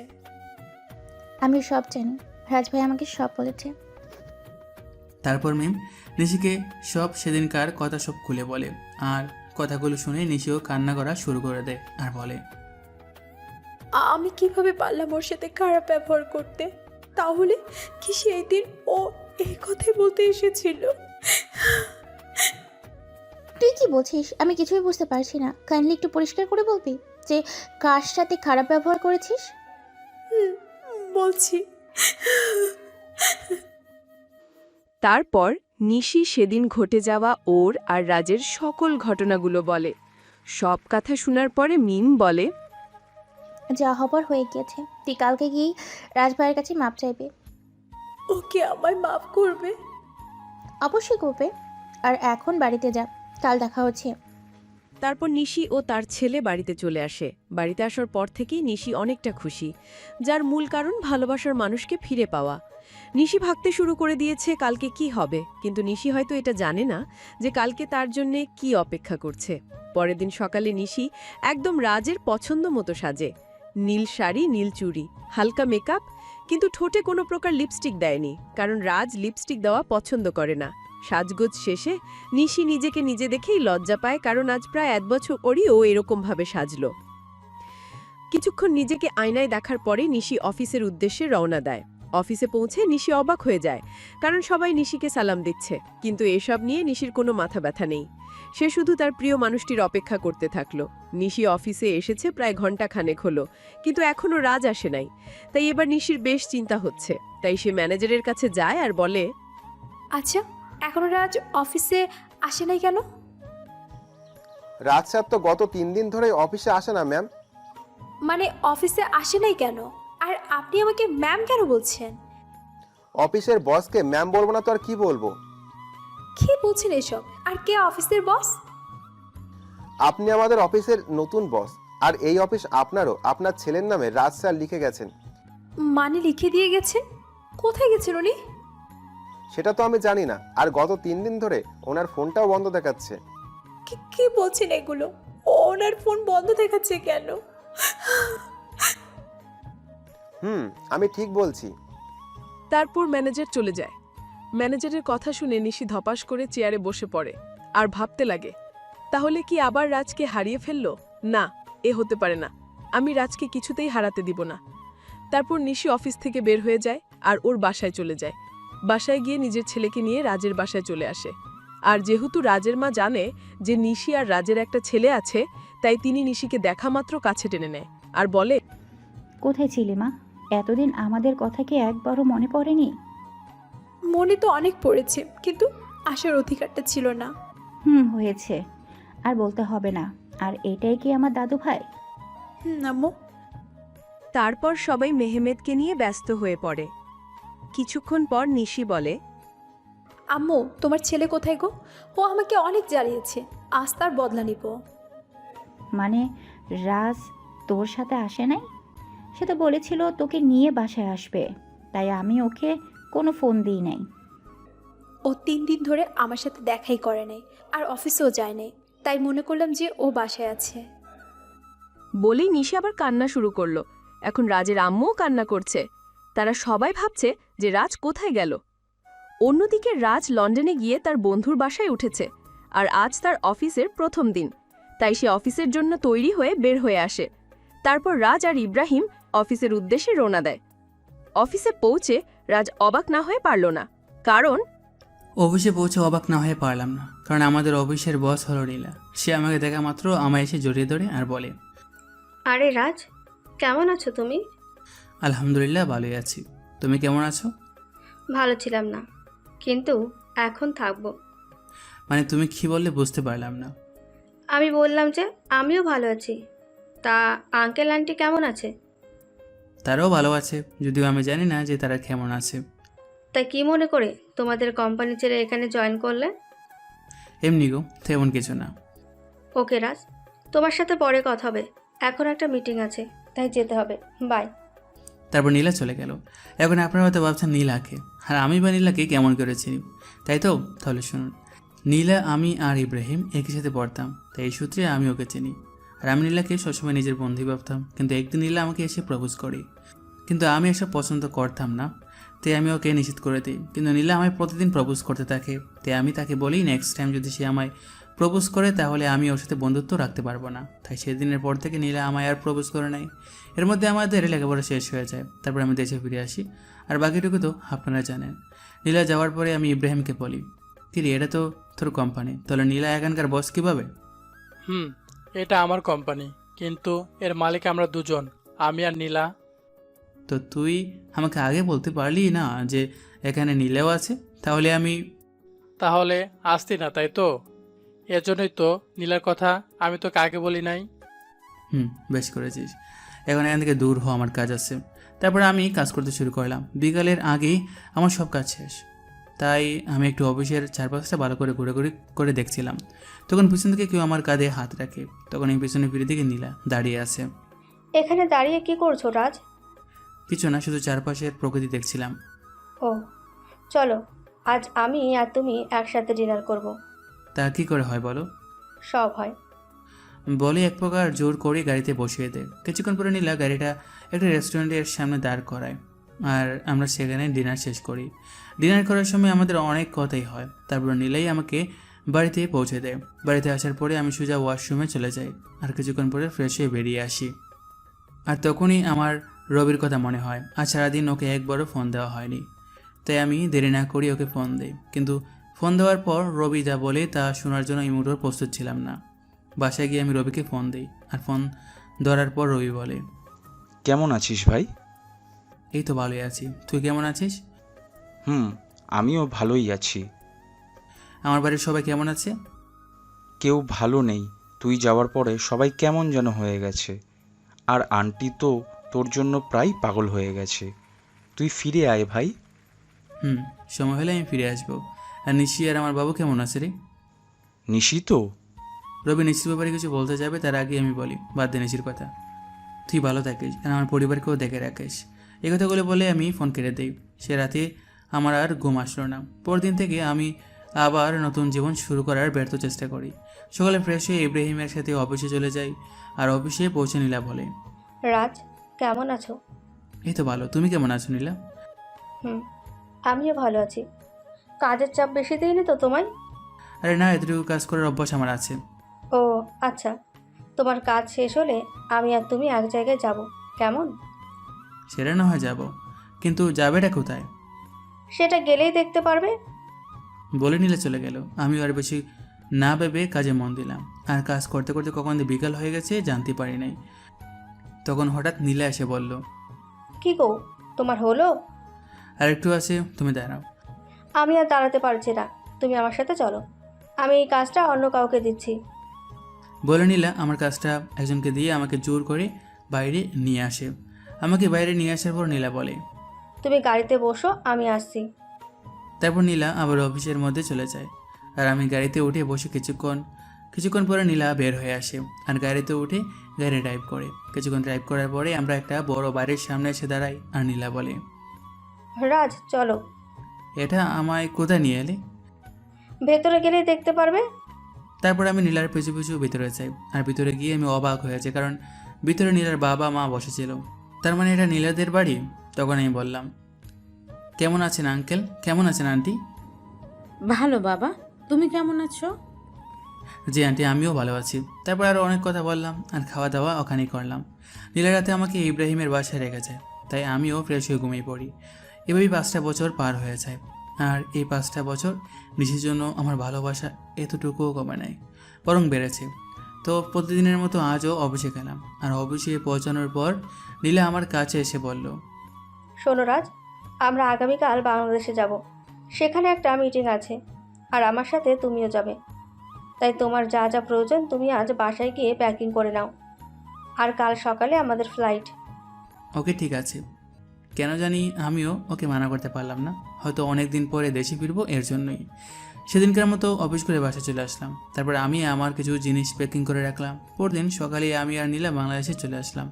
আর আমি ওখানকার যে কোম্পানির সাথে মিটিং হবে সেখানে গেলাম। আমি সেখানে গিয়ে আরও বেশি অবাক হয়েছে, কারণ এটার কারণ আমার বাবার কোম্পানি, যার সাথে আমাদের মিটিং হবে। আমি কি করব তাই ভেবে পাচ্ছিলাম না। একবার মনে করলাম যে মিটিংটা অ্যাটেন্ড করবো কি না। পরক্ষণেই কী যেন মনে হলো, আমি মিটিং প্লেসে চলে গেলাম। সেখানে গিয়ে আমি দেখি আমার বাবা একটা চেয়ারে বসে আছে, আর তার চেহারাটা কেমন যেন শুকিয়ে গেছে। তো আমি সেখানে গিয়ে সবার সাথে মত বিনিময় করলাম। আর আমি যখনই বাবার কাছে গেলাম তখন বাবা আমাকে দেখা মাত্র জড়িয়ে ধরলো আর বলল, কোথায় ছিলি বাবা এতদিন? আমাদের কথা কি তোর এতটুকুও মনে পড়ে নাই? কান্না করে কথাগুলো বলল। বাবা, অনেক মনে পড়েছে, কিন্তু আমি যে অপরক ছিলাম। আমিও কান্না করেই কথাগুলো বললাম। এখন আমার সাথে তুই বাসায় যাবি, তোকে দেখলে তোর আম্মু অনেক খুশি হবে। বলি আমাকে নিয়ে যেতে লাগলো। আব্বু, আমি যাব, তার আগে এই মিটিংটা শেষ করে নিই। সত্যি বলছিস তো? সত্যি। এতক্ষণ সবাই আমাদের দিকে তাকিয়েছিল আর বুঝতে চেষ্টা করছিল যে কী হচ্ছে এগুলা। এমনই নীলা অবাক হয়ে গিয়েছে, কারণ সেও আমার বাবাকে চিনে না। তাই সে আমার কাছে এসে বলল, তুমি বিজনেসম্যান নাজমুল সাহেবের ছেলে? হুম। তুমি এত বড় বিজনেসম্যানের ছেলে হয়ে আমাদের কোম্পানিতে একজন সাধারণ স্টাফ হয়ে কাজ কেন করছিলে? এর একটা কারণ আছে যেটা তুমি জানো না। কি কারণ আছে রাজ? মিটিং শেষ হোক, তারপর না হয় বলি। ওকে ঠিক আছে। নীলার অবাক হওয়ার স্বাভাবিক, কারণ এই 5 বছর আমি নীলাকে একবারের জন্য বলিনি আমার আসল পরিচয়টা। যদিও সে জানতো আমাদের একটা কোম্পানি আছে। তারপর আমরা মিটিং শেষ করে বাইর হলাম, আর তখনই আমার চোখ গেল একটা বাচ্চার ওপর। বয়স আর কত হবে, 5-6 বছর হয়তো, কিন্তু ওকে দেখে মনে হচ্ছে কতদিনের না চেনা। তাই আমি ওর কাছে যাই আর বলি, বাবা তোমার নাম কি? কিন্তু ছেলেটা আমাকে অবাক করে দিয়ে পাপা বলে আমার জড়িয়ে ধরে। কে তোমার পাপা? তুমি তো আমার পাপা, আমার মামুনি বলেছে। আর জানো পাপা, তোমার জন্য আমার মামুনি প্রতিদিন কান্না করে। কে তোমার মামনি বাবা? তখন ছেলেটি হাত দিয়ে একজনকে দেখিয়ে দেয়, আর সেটা আর কেউ না, সেটা হলো নিশি। মানে ছেলেটি আমার আর নিশির সন্তান। তার জন্যই কি ওর জন্য এতটা টান অনুভব হইতেছিল? তখনই নিশি আমাদের সামনে চলে আসে, আর আমাকে দেখে সে খানিকটা স্তব্ধ হয়ে যায়। কিন্তু পরক্ষণেই আমায় জড়িয়ে ধরে কান্না করে দেয়। কিন্তু তখন হঠাৎ নীলা কোথা থেকে যেন চলে আসে, আর নিশিকে আমার বুকে দেখে ও নিশিকে তুলে ওর গালে 2টা ছড় বসায় আর বলে, এই মেয়ে, তোমার লজ্জা করে না অন্যের স্বামীকে জড়িয়ে ধরতে? অন্যের স্বামী মানে? হ্যাঁ, তুমি যাকে জড়িয়ে ধরেছো সে আমার হাজবেন্ড হয়। ও সরি, আমার ক্ষমা করে দিন। আর মিস্টার রাজ, আপনার ছেলেকে দেখে রাখবেন। এই কথা বলে নিশি বাইরে দৌড় দিল। আমিও নিশির পিছু পিছু গেলাম, কিন্তু আমি যেতে একটু দেরি করে ফেলেছিলাম, কারণ নিশি একটা কারের সাথে ধাক্কা খেয়ে আছে, আর ওর মাথা থেকে প্রচুর ব্লিডিং হচ্ছে। আমি কি করব কিছুই বুঝতে পারছিলাম না। আমার মনে হচ্ছিল যেন আমি আমার জীবনের সবচেয়ে মূল্যবান কিছু হারিয়ে যাচ্ছে। তাই আমি গিয়ে নিশিকে আমার কোলে তুলে নিই আর হসপিটালের দিকে দৌড়াতে শুরু করলাম। আর তখনই কে যেন একটা কার নিয়ে বললো উঠতে। তাই আমি দেরি না করে কারে উঠে বসি। কিছুক্ষণের মধ্যেই হসপিটালে পৌঁছে যাই, আর ডাক্তাররা নিশিকে ওড়িতে নিয়ে চলে যায়। তাই আমি কারওয়ালাকে ধন্যবাদ দিতে চাই, আর গিয়ে দেখি সেটা আর কেউ না, আমার বন্ধু মামুন। আর মামুনকে দেখা মাত্র আমি কান্নায় ভেঙে পড়ি আর বলি, আমার নিশির কিছু হবে না তো? ওর যে কিছু হলে আমি বাঁচতে পারবো না। নিশির কিছু হবে না। আর তুই এভাবে ভেঙে পড়িস কেন? আজ আমার জন্য নিশির অবস্থা। কেন যে আমি আবার দেশে ফিরে আসলাম। একটা থাপ্পড় দিব যদি আর একটিও বাজে কথা বলিস। আর নিশির কিচ্ছু হবে না, আর তুই এখানে শান্ত হয়ে বস। তারপর মামুন আমাকে এক জায়গায় বসিয়ে দেয় আর কোথায় যেন চলে যায়। কিছুক্ষণ পর দেখি মামুন আমার ছেলেকে নিয়ে আসছে, আর ও আমাকে দেখে বলে, বাবাই, মাম্মামের কি হয়েছে? তোমার মাম্মার কিছু হয়নি বাবা, তুমি আমার কাছে এসো তো। তারপর আমি আমার ছেলেকে বুকের মাঝে জড়ায় ধরি। কিছুক্ষণ পর ডক্টর ওড়ি থেকে বাইর হয়ে আর বলে, আপনাদের ভাগ্য অনেক ভালো বলতে হবে, নয়তো রুগীকে যে অবস্থায় এখানে আনা হয়েছিল আমরা তো মনে করেছিলাম ওনাকে বাঁচানো সম্ভব হবে না, কিন্তু আল্লাহর অশেষ রহমতে উনি এখন সুস্থ আছে। আপনাকে অনেক ধন্যবাদ ডক্টর, আমার নিশিকে ফিরিয়ে দেওয়ার জন্য। ডক্টরের হাত ধরে বললাম, আরে এটা তো আমাদের কর্তব্য। আমি কি ওর সাথে দেখা করতে পারি? না, আপনি 6 ঘন্টা পরে ওনার সাথে দেখা করতে পারবেন, আর তাছাড়া ওনার এখন সেন্স নেই। ওকে ডক্টর। ডক্টরের সাথে কথা শেষ করে এসে আমি আমার ছেলের কাছে বসি। আমি আর আমার ছেলে বসে আছি, তখন কেউ পিছন থেকে আমার নাম ধরে ডাকে। তাই আমি পিছনে তাকাই কে ডাকছে দেখার জন্য। তখন দেখতে পাই আব্বু আর আম্মু দাঁড়ায় আছে। আর আম্মু আমাকে দেখে আর স্থির থাকতে পারলো না, আমার কাছে এসে কান্না করা শুরু করে দিল আর বলল, কোথায় ছিলি বাবা এতদিন? আমাদের কথা কি তোর একটুও মনে পড়েনি? আম্মু, মনে তো সবসময় পড়তো, কিন্তু আমার আসার উপায় ছিল না। আর এই যে দেখো আমি এসে গেছি, আর কোথাও যাব না। সত্যি তো? সত্যি। তখন একজন নার্স এসে খবর দিল যে নিশির সেন্স ফিরেছে। তাই আমি দেরি না করে নিশির কেবিনে ঢুকে গেলাম। আমার পিছু পিছু বাকি সবাই চলে এসেছে, কিন্তু নিশি আমাকে দেখে তার মুখটা অন্যদিকে ঘুরিয়ে নিল। সবাই নিশির সাথে কথা বলছে, আর নিশি সেগুলোর উত্তর শুধু হে অথবা নাতে দিচ্ছে, কিন্তু সে আমার দিকে একবারও তাকাচ্ছে না। এতে আমার অনেকটাই খারাপ লাগে। তাই আমি সবাইকে বলি, আমি নিশির সাথে একা কথা বলতে চাই, তাই প্লিজ সবাই যদি একটু বাইরে যেতে। অবশ্যই। তারপর সবাই বাইরে চলে যায়, আর আমি নিশির পাশে গিয়ে বসি, আর ওর হাত আমার হাতের মুঠোর মধ্যে নেই, আর বলি, নিশি আমি সরি। কথা বলবে না আমার সাথে? ঠিক আছে, তাহলে আমি চলে যাচ্ছি। আমি যখন উঠতে যাব তখন নিশি আমার হাতটা ধরে ফেলে, আর আমি ওর দিকে তাকিয়ে দেখি ও কান্না করছে। আরে পাগলি, কান্না করছো কেন? ওর চোখের জল মুছে দিয়ে। আপনি খুব খারাপ, শুধু আমায় কষ্ট দেন। বুঝলাম মনের ভিতর অনেক অভিমান জমা হয়ে আছে। গো, আমি খুব খারাপ, আর আমি ওয়াদা করছি আজকের পর থেকে তোমায় আর কখনো কষ্ট দেব না। এভাবে বললে তো আমি বিলিভ করবো না। তাহলে কিভাবে বলবো? কান ধরে বলেন। ওকে শোনাবো। এই তো কান ধরলাম। নিশির কান ধরে ধরে। আই ফাজিল, আমি কি আমার কান ধরতে বলেছি নাকি? তো কি হলো? ওর নাক টেনে বললাম। আর ছেড়ে যাবেন না তো? কখনো না। ওকে জড়িয়ে ধরে। পাগলিটাও আমার বুকের মধ্যে মিশে গেল। ঠিক তখন নীলা কেবিনে আসলো, আর নিশি নীলাকে দেখা মাত্রই আমাকে আরও শক্ত করে জড়িয়ে ধরলো। ওর মতো যদি আমার ছেড়ে দেয় হারিয়ে যাব। ভয় পেও না নিশি, আমি তো শুধু ক্ষমা চাইতে এসেছি। আসলে আমি জানতাম না যে তুমি রাজার কে হও, তাই ওই কথাগুলো বলেছিলাম। It's okay. Thank you Nishi, and goodbye. বলে নীলা চলে যায়। তখন আমি নিশিকে বলি, বাবু তুমি এখন রেস্ট নাও, তুমি এখনও অনেকটাই উইক। তারপর নিশি আমার হাতটা দড়িয়ে বাচ্চাদের মতো ঘুমিয়ে পড়ে। প্রায় 15 দিন পর নিশিকে রিলিজ দেওয়া হয়, আর নিশি পুরোপুরি সুস্থ হতে প্রায় 1 মাস সময় লাগে। আর 1 মাস কেটেছে নিশির সাথে দুষ্টুমি করতে করতে। একদিন রাতে আমি আর নিশি ছাদে বসেছিলাম, তখন নিশির কি যেন মনে হলো, আর সে আমার কোলের উপর উঠে এসে বসলো, আর আমার গাল জড়ায় ধরে বলল, আমার না একটা ফুটফুটে মেয়ে চাই, দিবেন? দেব। আমি ওর গাড়ি আমার নাক ডুবে গন্ধ নিচ্ছি, আর কথাগুলো বলছিলাম, কেমন যেন নেশার ধরনের গন্ধ। তখন নিশি হঠাৎ করে ওর 2 হাত দিয়ে আমার মাথা উঁচু করে ওর ঠোঁট আর আমার ঠোঁট এক করে দেয়, আর পাগলের মতো চুষতে থাকে। নিশির এমন কাজ দেখে আমি খানিকটা অবাক হলেও পরে করে নিজেকে সামনে নিই, আর ওর কোমরটা জড়িয়ে ধরে নিজের দিকে টেনে আনি, আর ওর ঠোঁট চুষতে থাকি। এভাবে প্রায় 10 মিনিট ছিলাম। তারপর আমি নিশিকে পাজা খুলে তুলে নিয়ে রুমের মধ্যে আসি, আর পা দিয়ে দরজাটা লাগিয়ে দেই। তারপর নিশিকে বিছানায় শুয়ে দিয়ে নিজের শার্টের বোতামগুলো খুলি, আর শার্টটা দূরে ছিল মারি। তারপর নিশির উপর উঠে ওর গাড় সহ সারা শরীরে কিস করি, সাথে হালকা কামড় দিই, ফলে নিশি হালকা চিৎকার করছিল। তারপর আমি আস্তে আস্তে নিশির ব্লাউজের হুক কলি, আর নিশি আবেশে আমাকে জড়ায় ধরে। তারপর আর কমা না।